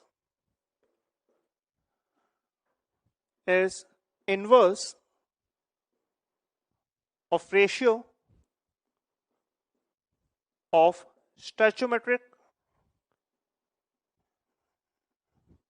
coefficients. Stoichiometric ratio का जो कोफिशिएंट्स होगा स्टोइचोमेट्रिक कोफिशिएंट का जो रेशियो होगा उसका इनवर्स एन फैक्टर का रेशियो होगा। एन फैक्टर का रेशियो इनवर्स होता है स्टोइचोमेट्रिक कोफिशिएंट्स का रेशियो। मतलब अगर सपोज इसका स्टोइचोमेट्रिक कोफिशिएंट ए है और इसका कोफिशिएंट बी है, सपोज इसका स्टोइचोमेट्रिक कोफिशिएंट ए और बी है और मैं ए और बी का रेशियो निकालना चाहता हूं, तो ए और बी का रेशियो आप इजीली निकाल सकते हैं अगर आपको इनका एन फैक्टर्स का रेशियो मिल जाए। तो एन फैक्टर निकालते हैं सबसे पहले। फेरस आपका कन्वर्ट होगा फेरिक में। अभी हमने देखा था अगर एन फैक्टर निकालेंगे तो एन फैक्टर आएगा इसका 1। क्यों? चेंज इन ऑक्सीडेशन स्टेट आपका 1 है और एटोमिसिटी अगर देखें इसका तो ये भी 1 आएगा। अगर मैं डाइक्रोमेट की बात करूं, डाइक्रोमेट में अगर एन फैक्टर निकाले जाए तो यहाँ पर ये +6 में था, ये +3 में है, तो जो चेंज इन ऑक्सीडेशन स्टेट होगा वो आपका 3 का होगा। प्लस एटोमिसिटी 2 है तो यहाँ पर एन फैक्टर कितना आएगा, डेल्टा ओ एन आपका 3 है और एटोमिसिटी 2 है तो एन फैक्टर आपका 6 आएगा। तो यहाँ पर आप देख सकते हैं कि जो दोनों रिएक्टेंट है इनके एन फैक्टर्स मैंने कैलकुलेट कर लिए, एक का 6 आया, एक का 1 आया। तो यहाँ पर अगर इस नोट के हिसाब से देखा जाए तो हम बोल सकते हैं कि एन फैक्टर्स का जो रेशियो होगा, एन फैक्टर्स का रेशियो होगा आपका 6:1। ये आपके स्टोइचोमेट्रिक कोफिशिएंट के इनवर्स रेशियो होगा। तो स्टोइचोमेट्रिक कोफिशिएंट का रेशियो था आपका A/B और उसका इनवर्स रेशियो जाएगा आपका B/A। समझ आ रहा है मैं क्या बोल रहा हूं? या फिर इसको आप चाहें तो ऐसे सोच सकते हैं। और स्टोइचोमेट्रिक रेशियो को देखें तो स्टोइचोमेट्रिक रेशियो अगर देखें तो इसका रेशियो होगा आपका A/B। तो स्टोइचोमेट्रिक रेशियो आपका A/B है और जो स्टोइचोमेट्रिक रेशियो होगा वो एन फैक्टर्स के रेशियो का इनवर्स होगा। तो एन फैक्टर्स का रेशियो अगर 6:1 है तो इसका इनवर्स हो जाएगा आपका 1:6। तो अगर इसका कोफिशिएंट A/B है और स्टोइचोमेट्रिक कोफिशिएंट अगर 6:1 है तो A और B का जो रेशियो होगा वो एन फैक्टर्स के रेशियो का जस्ट उल्टा होगा। तो अगर एन फैक्टर्स का रेशियो 6:1 है तो स्टोइचोमेट्रिक कोफिशिएंट का रेशियो 1:6 होगा। तो रेशियो जस्ट उल्टे होंगे। अब इससे हमें फायदा क्या होगा, ये हम सोल्व कैसे करेंगे? देखो, एन फैक्टर्स का रेशियो से स्टोइचोमेट्रिक कोफिशिएंट का रेशियो हमें मिल चुका है। वापस इस इक्वेशन को अगर लिखें अपन, dichromate plus ferrous giving ferric plus chromium 3+, right. तो सबसे पहले हमें करना क्या है, इनके रेशियो को निकालना है। तो हमने देखा कि इनका जो रेशियो होगा A/B 1:6 है। तो 1:6 से मतलब अगर इसका कोफिशिएंट में 1 रख लेता हूं, अगर कोफिशिएंट इसका 1 रख लेते हैं तो इसका कोफिशिएंट आपका 6 हो जाएगा, बोल सकते हैं अपन। अगर इसका कोफिशिएंट 1 तो इसका कोफिशिएंट 6 होना चाहिए क्योंकि आपका कोफिशिएंट्स का रेशियो 1:6 है। सिर्फ इतना ही करना है, इसके बाद ये सारी रिएक्शन अपने आप बैलेंस हो जाएगी। क्यों? क्योंकि अगर ये 1:6 है तो यहाँ पे अगर 6 फेरस है तो यहाँ पे 6 फेरिक होना चाहिए आयरन को बैलेंस करते हुए। क्रोमियम को बैलेंस करने के लिए यहाँ पर आपका 2 क्रोमियम हो जाएगा। मतलब ये रेशियो लिखने के बाद आपको ऑक्सीजन और हाइड्रोजन को छोड़कर बाकी आइटम बैलेंस करने हैं। तो आयरन को बैलेंस करने के लिए अपने यहाँ पे 6 कर लिया क्योंकि आयरन बैलेंस करना था, और क्रोमियम को बैलेंस करने के लिए अपने यहाँ पे 2 से मल्टीप्लाई कर लिया क्योंकि क्रोमियम बैलेंस करना था। और इसके बाद अब हमें ऑक्सीजन बैलेंस करना है। ऑक्सीजन हम बैलेंस करेंगे यूजिंग वाटर मॉलिक्यूल्स, और हाइड्रोजन हम बैलेंस करेंगे यूजिंग H+N। तो 7 ऑक्सीजन के करस्पॉन्डिंग 7H2O, और हाइड्रोजन हो जाएगा आपको यहाँ पे 14, तो 14 के करस्पॉन्डिंग यहाँ पे आपका 14H+। दैट्स इट, ये आपका एक बैलेंस केमिकल रिएक्शन है। इसका एडवांटेज ये कि हमें यहाँ पर रिएक्शन को सेग्रीगेट नहीं करना पड़ा, रिएक्शन को तोड़ना नहीं पड़ा into oxidation of and reduction of, तो बिना तोड़े भी हम लोग बैलेंस कर सकते हैं। और ना हमें चार्ज बैलेंस करने की जरूरत पड़ी थी, हमें इलेक्ट्रॉन्स वगैरह कुछ इन्वॉल्व नहीं करना है, हमें सिंपली ये देखना था कि इनका रेशियो कितना होगा। तो इनका रेशियो अगर हमें निकाल लिया, और इनका रेशियो कैसे मिलेगा, तो इनका जो रेशियो होगा वो एन फैक्टर्स के रेशियो का इनवर्स होगा। तो अगर एन फैक्टर पता है, उसका रेशियो पता है, तो इनका रेशियो पता है, इनका अगर रेशियो मिल जाएगा तो बाकी रिएक्शन को आप नॉर्मल वे में बैलेंस कर सकते हैं। आयरन को बैलेंस करा, क्रोमियम को बैलेंस करा, ऑक्सीजन को बैलेंस करने के लिए आप वाटर यूज करेंगे, और हाइड्रोजन को बैलेंस करने के लिए आप H+ यूज करेंगे। सिर्फ इतना ही करना है, इससे आप देख सकते हैं कि रिएक्शन अपने आप बैलेंस हो जाएगा। आइए एक दो एग्जांपल और देखते हैं। तो आइए एक दो एग्जांपल और देखते हैं। In acidic medium we have to balance this equations. हमारे पास दो रिडॉक्स रिएक्शंस हैं और हमें इनको बैलेंस करना है, और हम बैलेंस करेंगे using the concept of n factor. तो देखिए, सबसे पहले हमें एन फैक्टर्स कैलकुलेट करना होगा ताकि हम लोग ये आइडेंटिफाई कर सकें कि इनका रेशियो क्या होगा। ऑक्सीजन गिविंग CO2, इसका एन फैक्टर मैंने अभी थोड़ी देर पहले कैलकुलेट करके बताया था, इसका एन फैक्टर आपका 2 हो जाएगा। फिर भी वापस डिस्कस कर लेते हैं कैसे। यहाँ पे कार्बन आपका ऑक्सीडेशन स्टेट अगर देखेंगे तो +3 में है, कार्बन आपका +3 में है, और आपका यहाँ पे कार्बन आपका +4 में है। तो अगर 3 से 4 में जाएगा तो आपका चेंज इन ऑक्सीडेशन स्टेट 1 होगा, और सिंस 2 एटम है अपने पास तो यहाँ पर एन फैक्टर्स आ जाएगा आपका change in oxidation number into atomicity which is 2, तो एन फैक्टर भी 2 आ जाएगा। MnO4- की बात करें, ऑक्सीडेशन स्टेट आपका यहाँ पे +7 होता है, ऑक्सीडेशन स्टेट आपका यहाँ पे +2 होता है, तो चेंज इन ऑक्सीडेशन स्टेट आपका 5 हो जाएगा, और सिंस एक ही एटम है तो एन फैक्टर भी आपका 5 आएगा, तो इसका एन फैक्टर आपका है 5। तो एन फैक्टर्स हमने सबसे पहले कैलकुलेट करें, तो इसका एन फैक्टर आपका 5 है और इसका एन फैक्टर आपका 2 है। नाउ यूजिंग दिस हमें इस रिएक्शन को बैलेंस करना है, कैसे करेंगे। तो एन फैक्टर्स का रेशियो अगर 5:2 देख सकते हैं आप, एन फैक्टर्स का रेशियो अगर 5:2 में, तो इनका जो स्टोइचियोमेट्रिक कोएफिशिएंट रेशियो होगा उसका उल्टा होगा, उल्टा मतलब 2:5 का रेशियो होगा। अगर ये 5:2 के रेशियो में एन फैक्टर्स है तो कोएफिशिएंट 2:5 होगा। 2:5 मतलब अगर इसका कोएफिशिएंट मैं 2 रख लेता हूँ तो इसका कोएफिशिएंट हो जाएगा आपका 5। आई होप आपको बात समझ आ रही होगी। एक बार एन फैक्टर कैलकुलेशन अगर मिल जाए तो हम लोग ये इस तरह से लिख सकते हैं। अब इसके बाद हमें एटम बैलेंस करना है। कार्बन को बैलेंस करने के लिए आप देख सकते हैं कि यहाँ पर अगर 5 × 2 10 कार्बन है तो यहाँ पे 10 आ जाएगा। मैग्नीज यहाँ पे अगर 2 है तो यहाँ पर 2 आ जाएगा। इसके बाद हमें ऑक्सीजन बैलेंस करना होगा। ऑक्सीजन कितना होगा यहाँ पे, तो 2 × 4 8, 5 × 4 20, तो 28 हो जाएगा। यहाँ पर अगर देखें 10 × 2 20, तो यहाँ पे अपने पास 28 ऑक्सीजन है, यहाँ पे पास 20 ऑक्सीजन है, तो 8 H2O अगर लगाएंगे तो यहाँ पे भी 28 ऑक्सीजन हो जाएंगे, ऑक्सीजन बैलेंस हो जाएगा। और फिर हाइड्रोजन बैलेंस करेंगे हम यूजिंग H+ आयन, तो यहाँ पर 18 हाइड्रोजन है तो यहाँ हो जाएगा आपका 16 H+ आयन। इस तरीके से हम लोग ये रिएक्शन बैलेंस कर सकते हैं।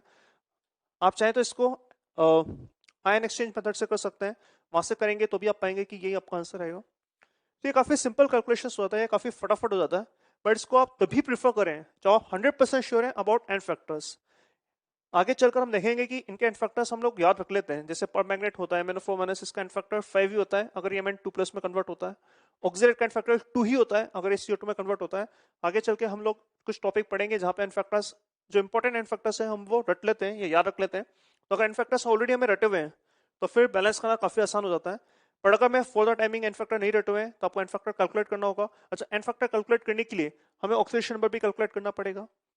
तो अगर आप ऑक्सीडेशन नंबर कैलकुलेट कर सकते हैं, आप एन फैक्टर कैलकुलेट कर सकते हैं, तो आप ये मेथड प्रेफर कर सकते हैं। पर्सनली मैं इस मेथड को तभी प्रेफर करता हूं जो बेसिकली मुझे एन फैक्टर्स ऑलरेडी पता हो, रादर कैलकुलेट ना करना हो। अगर एन फैक्टर्स पता है तो डायरेक्टली आप यूज कर सकते हैं, और अगर एन फैक्टर नहीं पता है तो आप वही मेथड यूज करें जिससे पहले हमने सीखा है, which is ion exchange method, जो कि आयन हाफ रिएक्शन मेथड और आयन एक्सचेंज मेथड। तो वो इंपॉर्टेंट मेथड होगा बेसिकली, क्योंकि उसको हम लोग आगे भी काफी जगह यूज करते हैं। Ion electron method, sorry not ion exchange method. तो उस आयन इलेक्ट्रॉन मेथड या हाफ रिएक्शन मेथड को आप प्रेफर कर सकते हैं। ये भी आप तब यूज कर सकते हैं जब आप एन फैक्टर्स की कैलकुलेशन ऑलरेडी अच्छे से जानते हो। एक एग्जांपल और देखते हैं।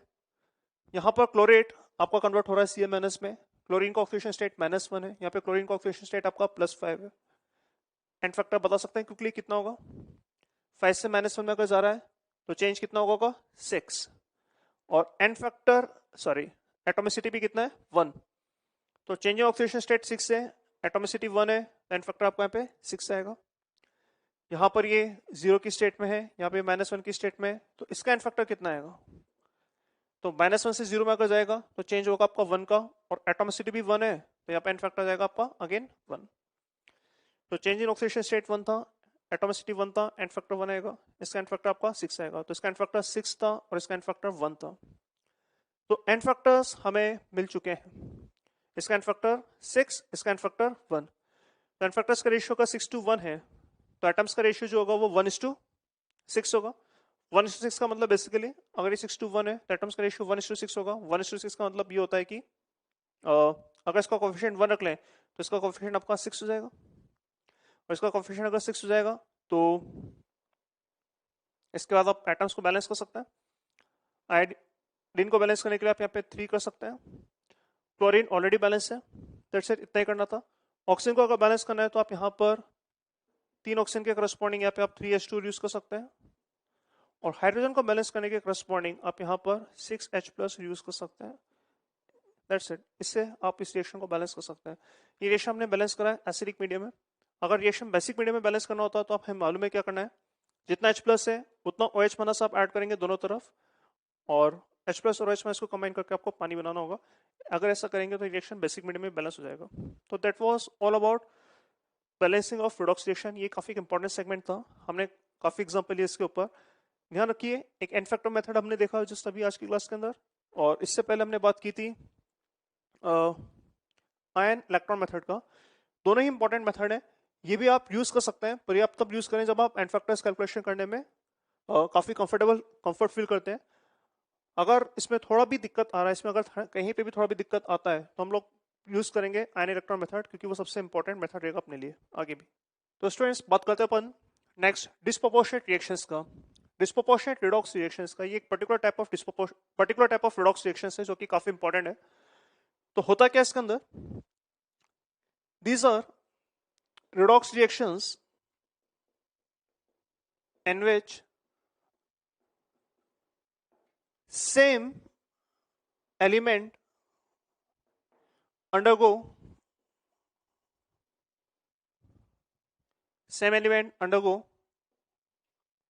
oxidation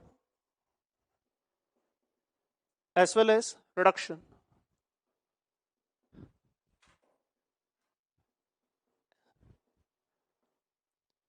So redox reaction in which same element undergoes oxidation as well as reduction. हमें ये तो मालूम है कि redox reaction के अंदर oxidation भी होता है, reduction भी होता है, पर यहाँ पर अगर एक ही एलिमेंट आपको ऑक्सीडाइज हो रहा है और वही एलिमेंट आपको रिड्यूस भी हो रहा है तो इस तरह की रिएक्शंस को बोलते हैं डिस्प्रोपोर्शनेट रिएक्शंस। एक एग्जांपल देखते हैं अपन।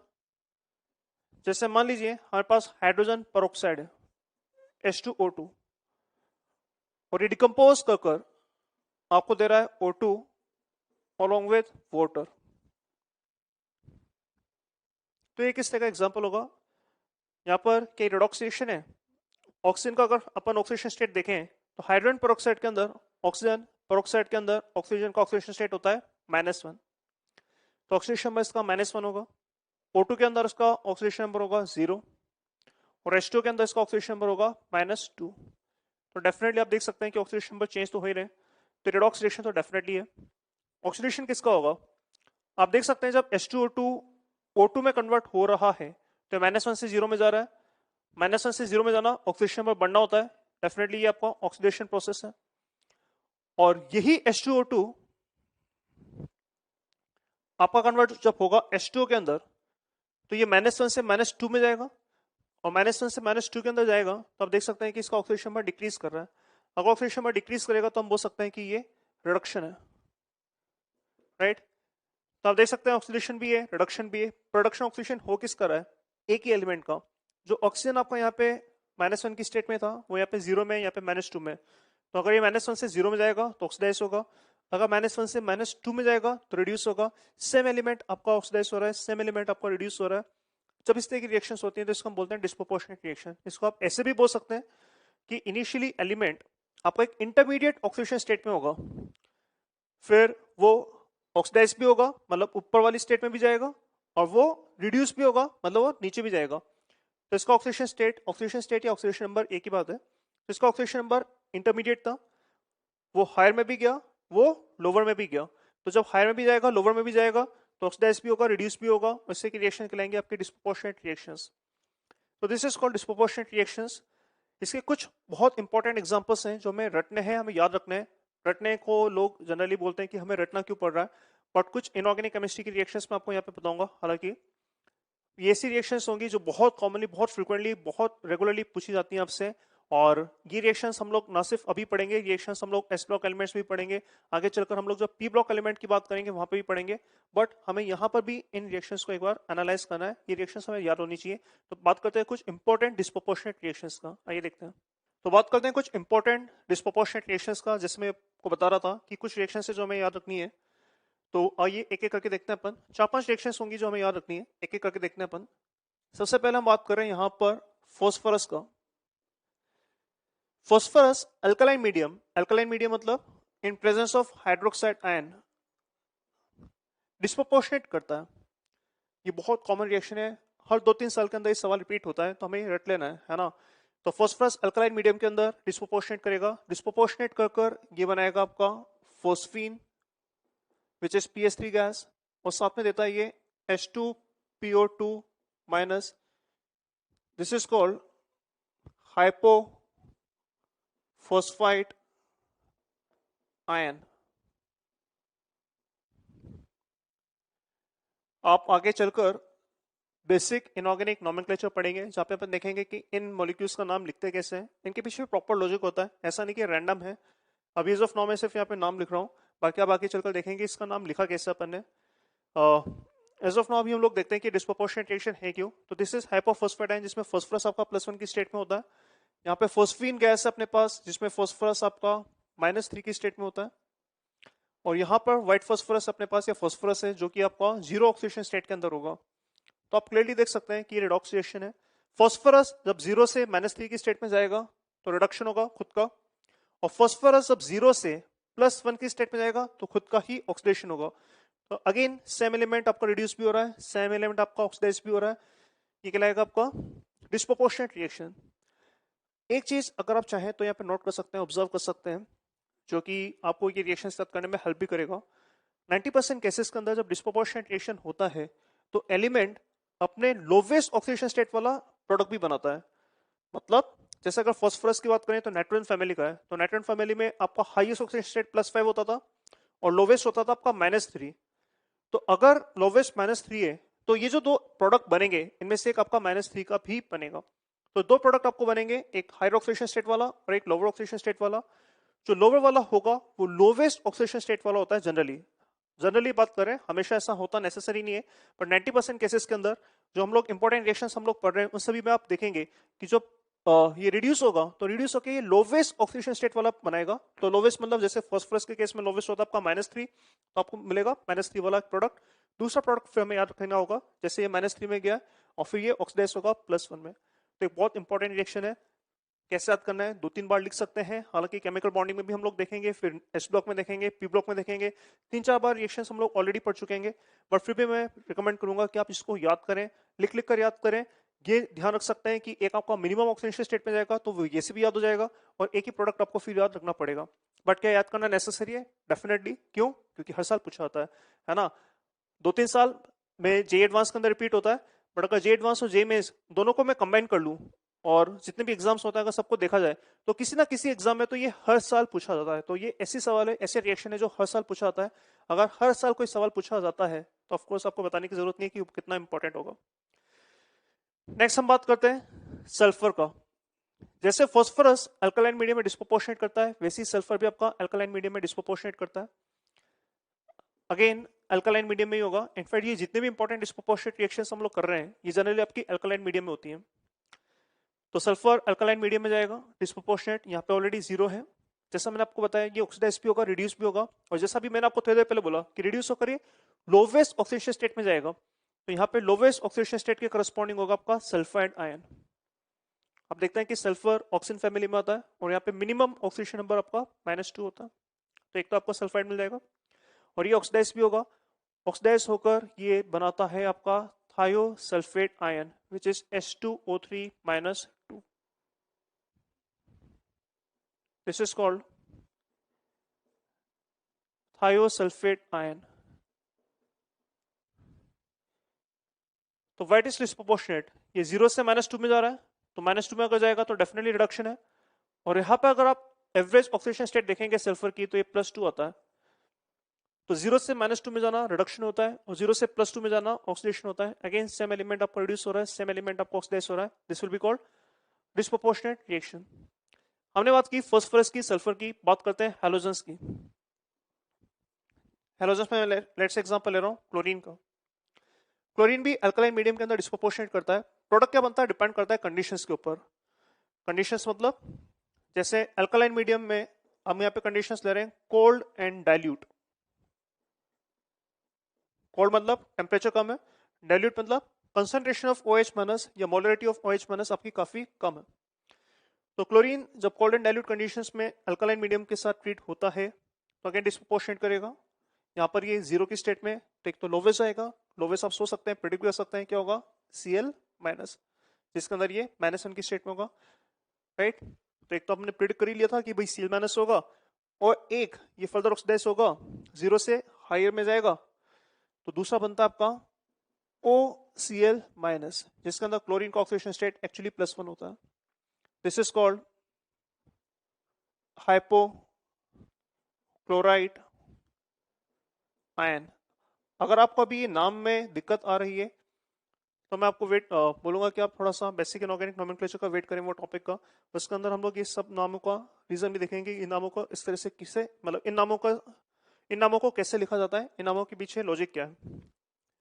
अगर कंडीशंस कोल्ड एंड डाइल्यूट ना हो, अगर कंडीशंस हैं आपकी हॉट एंड कंसंट्रेटेड,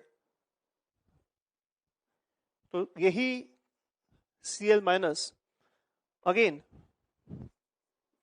0 है तो एक लोवेस्ट आएगा, लोवेस्ट हो जाएगा आपका अगेन क्लोराइड, इसको हम बोलते हैं क्लोराइड, तो -1 की स्टेट में जाएगा।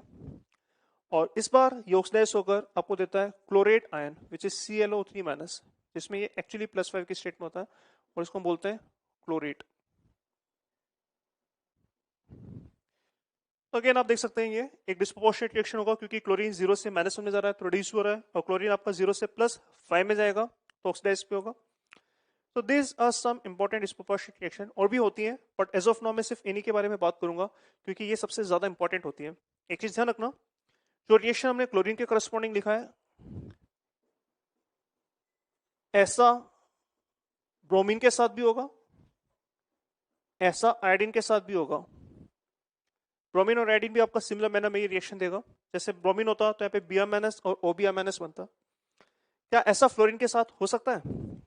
सोच के देखिए। फ्लोरीन के साथ मैं यहाँ पे लिख सकता हूं फ्लोरीन नेवर अंडरगो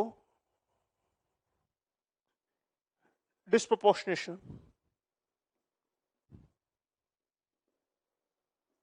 सोच सकते हैं ऐसा क्यों होगा? फ्लोरीन कभी भी डिस्प्रोपोर्शनेट रिएक्शन में पार्टिसिपेट नहीं करता है। क्यों? क्या रीजन हो सकता है? रीजन ये हो सकता है कि फ्लोरीन आपका सिर्फ 2 ही ऑक्सीडेशन नंबर शो करता है, या तो ये 0 करेगा एलिमेंटल स्टेट में या फिर -1 शो करेगा। तो अगर मान लो फ्लोरीन अपने पास 0 में है तो रिड्यूस होकर -1 में तो जा सकता है पर ये खुद फर्दर ऑक्सीडाइज नहीं हो सकता। क्यों? क्योंकि पॉजिटिव ऑक्सीडेशन नंबर शो कभी भी नहीं करता है। तो अगर ये सिर्फ रिड्यूस ही हो सकता है और अगर ये खुद ऑक्सीडाइज नहीं हो सकता तो ये कभी भी डिस्प्रोपोर्शनेशन में पार्टिसिपेट नहीं करेगा। तो fluorine definitely it never ever participate in disproportionate reactions. Chlorine कर सकता है, ब्रोमीन कर सकता है, आयोडीन कर सकता है। तो ये कुछ इंपॉर्टेंट एग्जांपल थे आपके डिस्प्रोपोर्शनेट रिएक्शन के। यहाँ पर एक छोटा सा पॉइंट और मैं आपको बता देता हूँ, ऊपर ही लिख देते हैं। फॉर एग्जाम्पल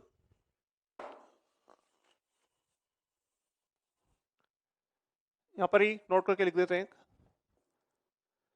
ये जो रिएक्शन है डिस्प्रोपोर्शनेट रिएक्शन, अगर इसको मैं रिवर्स करके लिखूं, उल्टा करके लिखूं, तो उसको क्या बोला जाएगा? यहाँ पे नोट कर लेना, reverse of disproportionate reactions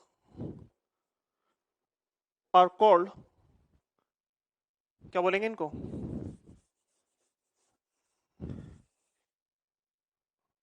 are called come proportionate reactions. Remember this name.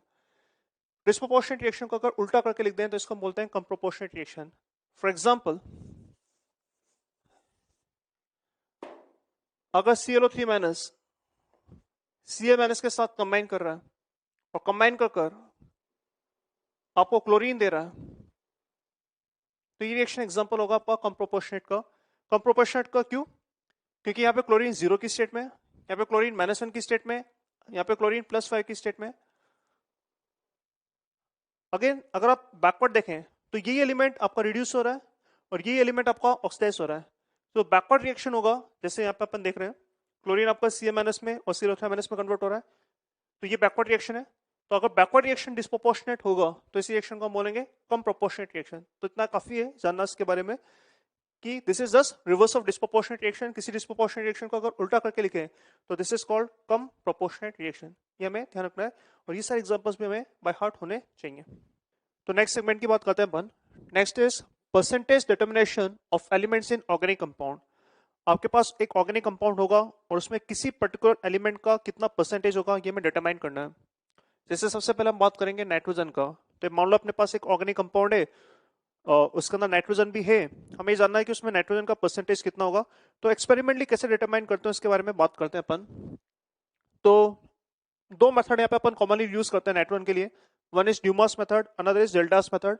बहुत ज्यादा डिटेल में हमें नहीं जाना है, ये एक्चुअली पीओएससी का एप्लीकेशन ही होगा या स्टैचोमेट्री का एप्लीकेशन ही होगा. तो देखते हैं होता क्या है और फिर क्विकली हम लोग इसके एक दो इलस्ट्रेशन लेंगे. तो ड्यूमास मेथड में बेसिकली आपके पास जो ऑर्गेनिक कंपाउंड होगा, तो ये एक ऑर्गेनिक कंपाउंड है और इस ऑर्गेनिक कंपाउंड के अंदर कुछ तो नाइट्रोजन होगा. आप बेसिकली इसको कॉपर ऑक्साइड के साथ हीटअप करते हैं. ये इन्फॉर्मेशन हमें जानने की जरूरत नहीं है कि कॉपर ऑक्साइड के साथ हीटअप करते हैं, मैं सिर्फ समझाने के लिए बता रहा हूँ. तो इसको कॉपर ऑक्साइड के साथ जब इसको हीटअप करते हैं तो इसमें जो भी नाइट्रोजन है वो नाइट्रोजन आपका कन्वर्ट हो जाता है नाइट्रोजन गैस में. तो यहाँ पे सारा का सारा नाइट्रोजन लिबरेट हो जाएगा in form of N2 gas. और इस N2 गैस को आप मेजर कर सकते हैं, तो आपको इसका प्रेशर, वॉल्यूम, टेम्परेचर गिवन होगा.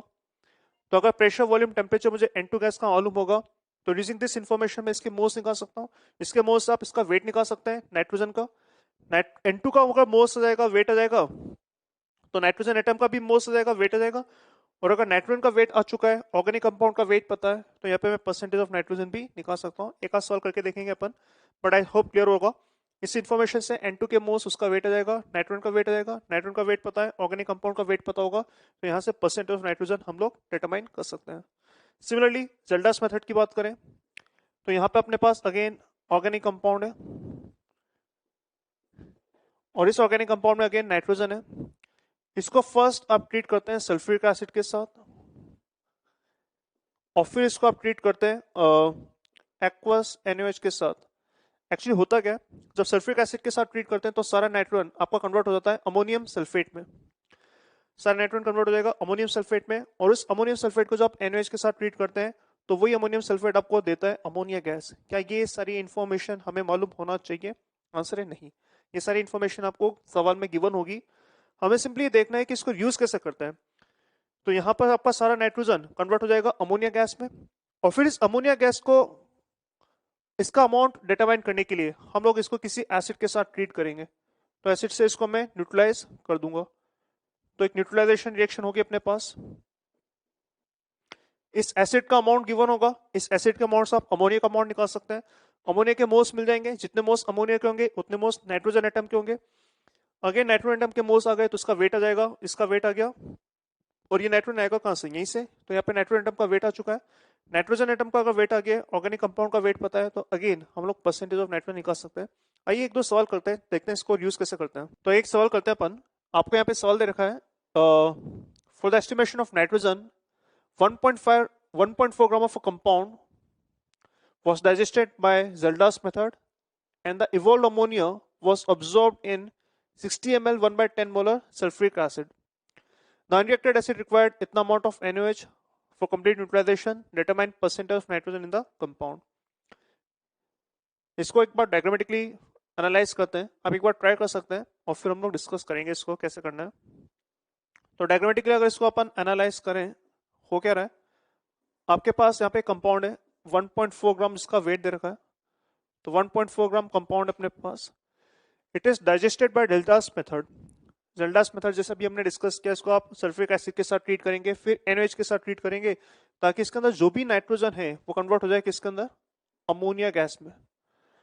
और इस अमोनिया को फिर आप ऑब्जॉर्ब कर रहे हैं सल्फ्यूरिक एसिड में। तो अमोनिया बेस होता है, सल्फ्यूरिक एसिड एसिड होता है, ये आपस में इस तरह से केमिकली रिएक्ट कर सकते हैं।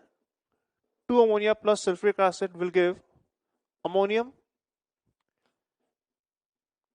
सल्फेट। सल्फ्यूरिक एसिड का पे जो डाटा दे रखा है वो दे रखा है 60 ml 1/10 मोलर। तो molarity into volume in ml से मल्टीप्लाई करके आप देख सकते हैं कि आप इसकी जो मिलीमोल्स हम लोग यूज करेंगे वो 6 मिलीमोल्स है। इसके बाद दे रखा है the unreacted acid. Unreacted acid का मतलब बेसिकली ये हुआ कि यहाँ पे सारा का सारा सल्फ्यूरिक एसिड कंज्यूम नहीं होगा, ये एक्सेस में ले रखा है, तो कुछ अमाउंट यहाँ पे कंज्यूम हो जाएगा और कुछ अनरिएक्ट की फॉर्म रहेगा या कुछ आपका बच जाएगा। तो जो अनरिएक्टेड एसिड होगा सल्फ्यूरिक एसिड, इसको न्यूट्रलाइज करने के लिए आप यहाँ पर NaOH के साथ इसका रिएक्शन करवा रहे हैं, कुछ इस तरह का रिएक्शन होगा। इस NaOH का अमाउंट अगर देखें तो 20 ml 1/10 मोलर, तो आप देख सकते हैं कि NaOH की जो मिलीमोल्स होंगे वो 2 मिलीमोल्स हो जाएंगे, और इस 2 मिलीमोल के करस्पॉन्डिंग सल्फ्यूरिक एसिड कितना कंज्यूम होगा, तो 2 मिलीमोल के करस्पॉन्डिंग सल्फ्यूरिक एसिड 1 मिलीमोल यहाँ पे कंज्यूम हो जाएगा। ये 1 मिलीमोल सल्फ्यूरिक एसिड आपका अनरिएक्टेड था। अनरिएक्टेड मतलब जो यहाँ पे बात हो रही है, तो this is unreacted sulphuric acid.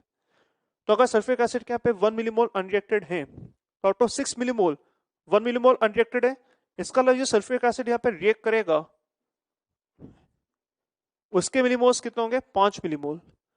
तो 6 मिलीमोल लेके चल रहे थे और 1 मिलीमोल अगर अनरिएक्टेड है, तो पर रिएक्शन में आप देख सकते हैं कि इसके 5 मिलीमोल रिएक्ट करेंगे।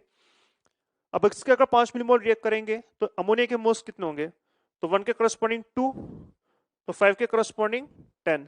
तो यहां से मैं बोल सकता हूं कि जो मिलीमोल्स ऑफ अमोनिया आएंगे ये आएंगे आपके पास 10। कैसे, क्योंकि यहाँ पे सल्फ्यूरिक एसिड के 5 मिलीमोल रिएक्ट कर रहे हैं, तो 5 के करस्पॉन्डिंग 1 के करस्पॉन्डिंग 2, तो 5 के करस्पॉन्डिंग यहाँ पे आपके 10 मिलीमोल्स अमोनिया लगेंगे। अगर अमोनिया के मिलीमोल्स 10 है, तो यहाँ से मैं मिलीमोल्स ऑफ नाइट्रोजन एटम की भी बात कर सकता हूँ, और वो भी आपका 10 ही रहेगा, क्योंकि जितने मिलीमोल अमोनिया उतना मिलीमोल नाइट्रोजन एटम। तो यहाँ से अपन वेट ऑफ नाइट्रोजन एटम की भी बात कर सकते हैं। वेट ऑफ नाइट्रोजन एटम क्या होगा भाई, अगर इसके मिलीमोल्स 10 हैं तो 10/1000 कर मोल्स आ जाएंगे नाइट्रोजन के, नाइट्रोजन एटम के, into gram molar mass of nitrogen atom which is 14। तो इसको अगर सिंप्लीफाई करें तो यहाँ से अपन बोल सकते हैं ये जाएगा 0.14 ग्राम। तो जो नाइट्रोजन है इसका वेट 0.14 ग्राम है, तो ये जो नाइट्रोजन है इसका वेट आ चुका है 0.14 ग्राम। तो 1.4 ग्राम कंपाउंड के अंदर अपने पास 0.14 ग्राम नाइट्रोजन है। तो अगर परसेंटेज ऑफ नाइट्रोजन पूछा जाए तो परसेंट ऑफ नाइट्रोजन कैसे निकालेंगे, तो परसेंट ऑफ नाइट्रोजन निकल जाएगा आपका weight of nitrogen upon weight of compound into 100। Simplify करें तो ये जाएगा आपका 0.14 upon 14, sorry 1.4 into 100 and that will simplify to 10%। तो हम बोल सकते हैं कि इसके अंदर 10% नाइट्रोजन है। तो ये था ज़ेल्डास मेथड का एक एग्जांपल। आप देख सकते हैं कि ये सवाल करने के लिए नेसेसरी नहीं है कि हमें ज़ेल्डास मेथड के बारे में कुछ पता हो, क्योंकि आपको यहाँ पे डायरेक्टली दे रखा है कि नाइट्रोजन था और वो नाइट्रोजन कन्वर्ट हो रहा है अमोनिया में। तो नाइट्रोजन था इसके अंदर, वो कन्वर्ट हो रहा है अमोनिया में, और फिर अमोनिया को न्यूट्रलाइज कर रहे हैं अपन एसिड से। तो जो इन्फॉर्मेशन दे रखा था उसके बेसिस पे मैंने अमोनिया के मोल्स निकाले, अमोनिया के मोल्स से नाइट्रोजन के मोल्स मिल जाएंगे, नाइट्रोजन के मोल्स से नाइट्रोजन का वेट आ जाएगा। तो नाइट्रोजन का वेट आ चुका है 0.14 ग्राम। तो वेट ऑफ नाइट्रोजन पता है और वेट ऑफ कंपाउंड पता है। अगर ये दोनों कंपाउंड मतलब ये दोनों चीजें पता है तो यहाँ से मैं परसेंटेज ऑफ नाइट्रोजन भी निकाल सकता हूँ। तो ये था आपका ज़ेल्डास मेथड। इसी तरीके से हम लोग कुछ और एलिमेंट के कुछ मेथड पढ़ सकते हैं, देखते हैं। तो स्टूडेंट जैसे हमने अभी बात की नाइट्रोजन के लिए, वैसे ही हम लोग बाकी एलिमेंट की भी बात कर सकते हैं। जैसे अपन बात कर सकते हैं हैलाइड्स के लिए, क्लोराइड, ब्रोमाइड, आयोडाइड के लिए हम बात कर सकते हैं, फॉस्फोरस के लिए हम बात कर सकते हैं, सल्फर के लिए। तो अलग अलग एलिमेंट्स के करस्पॉन्डिंग अलग अलग मेथड होते हैं। तो थोड़ा सा और बात करते हैं। जैसे अपन हैलाइड्स की बात करें तो हैलाइड्स के लिए हमारे पास जो मेथड होता है इसको हम बोलते हैं कैरियस मेथड। तो इस मेथड में होता क्या है, आपके पास एक ऑर्गेनिक कंपाउंड होगा और इस ऑर्गेनिक कंपाउंड को आप ट्रीट करते हैं nitric acid as well as silver nitrate के साथ। तो जब ऐसा करते हैं तो इसके अंदर जो भी हैलाइड होगा, क्लोराइड है, ब्रोमाइड है या इवन आयोडाइड है, वो आपका प्रेसिपिटेट हो जाता है in form of silver halide. तो अगर क्लोरीन है तो सिल्वर क्लोराइड, अगर ब्रोमीन है तो सिल्वर ब्रोमाइड, और अगर आयोडीन है तो सिल्वर आयोडाइड। तो ये जो पीपीटी है इसका आप अमाउंट मेजर कर सकते हैं। अगर इसका अमाउंट मेजर कर सकते हैं तो यहाँ से आपको मोस्ट ऑफ एजीएक्स मिल जाएंगे, मोस्ट ऑफ एजीएक्स से आपको मोस्ट ऑफ एक्स मिल जाएंगे, मोस्ट ऑफ एक्स से आप वेट ऑफ एक्स निकाल सकते हैं, और वेट ऑफ एक्स अगर आपको मिल चुका है तो वेट ऑफ एक्स मिल जाएगा, वेट ऑफ कंपाउंड पता है। ऑफ कोर्स यहाँ से अपन परसेंटेज ऑफ एक्स भी डिटरमाइन कर सकते हैं, कुछ न्यूमेरिकल करेंगे अपन अभी। तो ये कहलाता है आपका कैरियस मेथड। वैसे ही सिंपली वैसे अगर मैं बात करूँ सल्फर के करस्पॉन्डिंग, मान लो कोई ऑर्गेनिक कंपाउंड है, इसमें सल्फर का अमाउंट डिटरमाइन करना है। तो मान लो ये ऑर्गेनिक कंपाउंड है, इसमें कुछ सल्फर है, राइट। तो इसका अमाउंट डिटरमाइन करने के लिए अपन क्या कर सकते हैं, अगेन इसको ट्रीट कर सकते हैं नाइट्रिक एसिड के साथ। तो जब नाइट्रिक एसिड के साथ इसको आप ट्रीट करते हैं तो सल्फर आपका ऑक्सीडाइज हो जाता है और ये सल्फर आपका कन्वर्ट हो जाता है H2SO4 में। तो सल्फर ऑक्सीडाइज होकर सल्फ्रिक एसिड देगा और फिर इसी को ट्रीट करेंगे अपन बेरियम क्लोराइड के साथ। तो जब बेरियम क्लोराइड के साथ ट्रीट करते हैं तो ये सल्फेट बेरियम के साथ कंबाइन कर बेरियम सल्फेट का प्रेसिपिटेट बना लेगा। तो हो क्या रहा है, नाइट्रिक एसिड के साथ ट्रीट करके सल्फर को सल्फ्रिक एसिड में कन्वर्ट किया, फिर बेरियम क्लोराइड के साथ ट्रीट कर इस सल्फेट को अपने पीपीटी करा दिया in form of barium sulphate. Again ये जो बेरियम सल्फेट है इसका अमाउंट आपको गिवन होगा। तो अगर इसका अमाउंट गिवन है तो इसके मोल्स निकाल सकते हैं, इसके मोल्स से आप सल्फर के मोल्स निकाल सकते हैं। सल्फर के मोल्स आएंगे तो सल्फर का वेट आ जाएगा, सल्फर का वेट आ जाएगा और वेट ऑफ कंपाउंड पता है तो अगेन परसेंटेज ऑफ सल्फर भी आप निकाल सकते हैं। आइए एक दो सवाल करके देखते हैं इसके ऊपर। This is called determination of percentage of element in a organic compound. तो कोई भी ऑर्गेनिक कंपाउंड है जिसमें आप किसी एलिमेंट का परसेंटेज डिटरमाइन करना चाहते हैं तो आप ऐसा कर सकते हैं। तो आइए एक दो सवाल करते हैं अपन। सबसे पहले सवाल में अपने पास सल्फर का एस्टिमेशन है। तो इस sulphur estimation 10 gram of organic compound give 23.3 gram barium sulphate. तो एक ऑर्गेनिक कंपाउंड है जिसका वेट है 10 ग्राम, आप उसमें से बेरियम सल्फेट ला रहे हैं। बेरियम सल्फेट आएगा कैसे, उस ऑर्गेनिक कंपाउंड को नाइट्रिक एसिड के साथ ट्रीट करेंगे तो सल्फ्रिक एसिड मिलेगा, फिर बेरियम क्लोराइड के साथ ट्रीट करेंगे तो बेरियम सल्फेट मिलेगा। ये इन्फॉर्मेशन हमें जानने की एक्चुअली जरूरत होती नहीं है, हमें तो ध्यान रखना है कि इवेंचुअली मिल क्या रहा है। तो 23.3 ग्राम बेरियम सल्फेट मिल रहा है और आपको बताना है कि कितना परसेंटेज सल्फर है कंपाउंड के अंदर। तो अगर डायग्रामेटिकली देखें तो हम बोल सकते हैं कि अपने पास 10 ग्राम कंपाउंड है, इसके अंदर सल्फर था और ये सारा सल्फर कन्वर्ट हो गया in form of barium sulphate जिसका वेट आपको दे रखा है 23.3 ग्राम। तो अगर वेट पता है तो मोल्स ऑफ बेरियम सल्फेट निकाल सकते हैं। ग्राम मोलर मास आपको 233 दे रखा है तो आप डायरेक्टली बोल सकते हैं कि 23.3 upon gram molar mass which is 233 ये हो जाएगा 0.1 मोल। तो 0.1 मोल बेरियम सल्फेट है। जितने मोल बेरियम सल्फेट के होंगे डायरेक्टली बोल सकते हैं कि उतने मोल सल्फर के भी होंगे। तो मोल्स ऑफ सल्फर आ जाएगा आपका 0.1 मोल और मोल्स ऑफ सल्फर 0.1 मोल आ गया तो वेट ऑफ सल्फर भी आप निकाल सकते हैं एज 0.1 इंटू इसका ग्राम मोलर मास विच इज 32, तो that will come out to be 3.2 gram. तो ये 3.2 ग्राम सल्फर है और ये 3.2 ग्राम सल्फर आएगा कहां से, ऑफ कोर्स यहाँ से। तो हम बोल सकते हैं कि यहाँ पे जो सल्फर का कंटेंट होगा वो 3.2 ग्राम ही होगा। आई होप आपको क्लियर हो रहा होगा। ये सिंपल पीओएससी है, हम बोल रहे हैं कि जो भी सारा सल्फर है वो यहाँ पे कन्वर्ट हो रहा है, सारा सल्फर आपका बेरियम सल्फेट के फॉर्म में कन्वर्ट हो रहा है। तो अगर 10 ग्राम कंपाउंड में आपका 3.2 ग्राम सल्फर है तो परसेंटेज और सल्फर अगर निकालना है तो हम बोल सकते हैं weight of sulphur upon weight of compound into 100। तो यहाँ पे अपन डायरेक्टली देख सकते हैं this is 3.2 upon weight of compound आपको दे रखा है यहाँ पे एज 10 इंटू 100, तो ऐसा जाएगा आपका 32%। तो ये आपका सल्फर का कंटेंट आ गया। ऐसे एक सवाल देखें अपन, कैरियस मेथड की बात हो रही है। यहाँ पे आपके पास 10 ग्राम कंपाउंड है ऑर्गेनिक कंपाउंड जो इवेंचुअली आपको 18.8 ग्राम सिल्वर ब्रोमाइड दे रखा है, 18.8 ग्राम सिल्वर ब्रोमाइड देगा। अगर ग्राम मोलर मास और सिल्वर ब्रोमाइड ले लें AgBr तो ये 188 आता है। 188 कैसे, सिल्वर 108 और ब्रोमीन 80 होता है। तो आपको बताना है कि कितना परसेंट ब्रोमीन होगा। तो अगेन सॉल्व कर लेते हैं। अगेन अपने पास 10 ग्राम कंपाउंड है और इसके अंदर जो भी ब्रोमीन होगा आप उसको इवेंचुअली कन्वर्ट कर रहे हैं किसके अंदर, सिल्वर ब्रोमाइड में।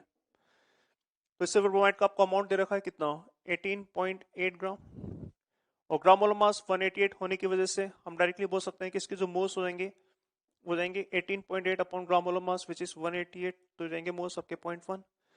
अगर इसके मोल्स 0.1 है तो हम बोल सकते हैं कि जो मोल्स ऑफ एजी, ये मोल्स आपके एजी बीआर के, तो मोल्स ऑफ जो बीआर होगा ब्रोमीन वो भी 0.1 होगा।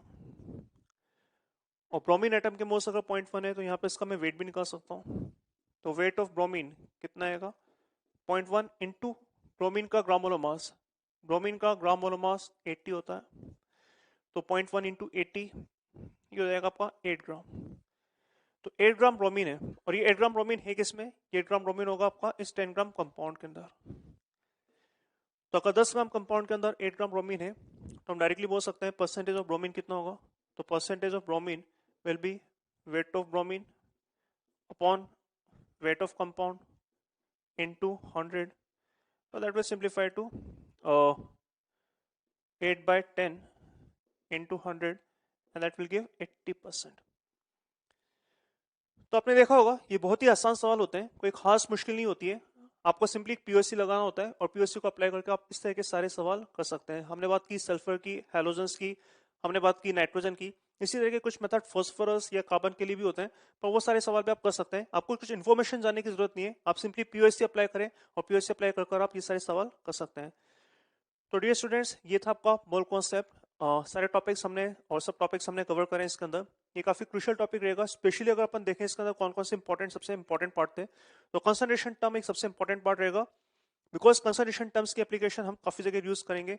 सॉल्यूशंस एंड कोलिगेटिव होता है, इलेक्ट्रोकेमिस्ट्री होता है, केमिकल आयनिक इक्विलिब्रियम होता है, इक्विवेलेंट कॉन्सेप्ट होता है, ये सारे टॉपिक्स हम लोग पढ़ने वाले हैं। और हर एक टॉपिक के अंदर कंसंट्रेशन टर्म हमें बहुत अच्छे से आना चाहिए, तभी हम लोग आगे बढ़ पाएंगे। जहां तक स्टैचोमेट्री की बात होती है, स्टैचोमेट्री के बेसिक न्यूमेरिकल करना काफी होता है, इसमें बहुत ज्यादा दिमाग लगाने की जरूरत नहीं है। सिमिलरली अगर हम लोग बैलेंसिंग ऑफ रिडॉक्स रिएक्शंस की बात करें तो उसमें भी सिंपल आयन इलेक्ट्रॉन मेथड ही जाना काफी होता है, उससे आप बैलेंसिंग देख सकते हैं। तो इसमें बहुत ज्यादा टफ सवाल बनने की गुंजाइश कम होती है। जो सबसे इंपॉर्टेंट सेगमेंट रहेगा वो कंसंट्रेशन टर्म ही रहेगा। हालांकि बेसिक मोल कैलकुलेशन करना आना चाहिए, बेसिक स्टैचोमेट्रिक हमें आना चाहिए, उसकी रिक्वायरमेंट हमें हर जगह पड़ेगी, पर बहुत ज्यादा डिटेल में नहीं। बहुत ज्यादा डिटेल में जो हमें पढ़ना था, जिस पर हमें फोकस करना था, वो कंसंट्रेशन टर्म होगा। तो अगेन मैं आपको अगेन मैं रिपीट करूंगा कि उसके ऊपर आप थोड़ा एक्स्ट्रा फोकस दें, उसके सवालों पे ज्यादा मेहनत करें और अच्छे से सारे सवाल करें।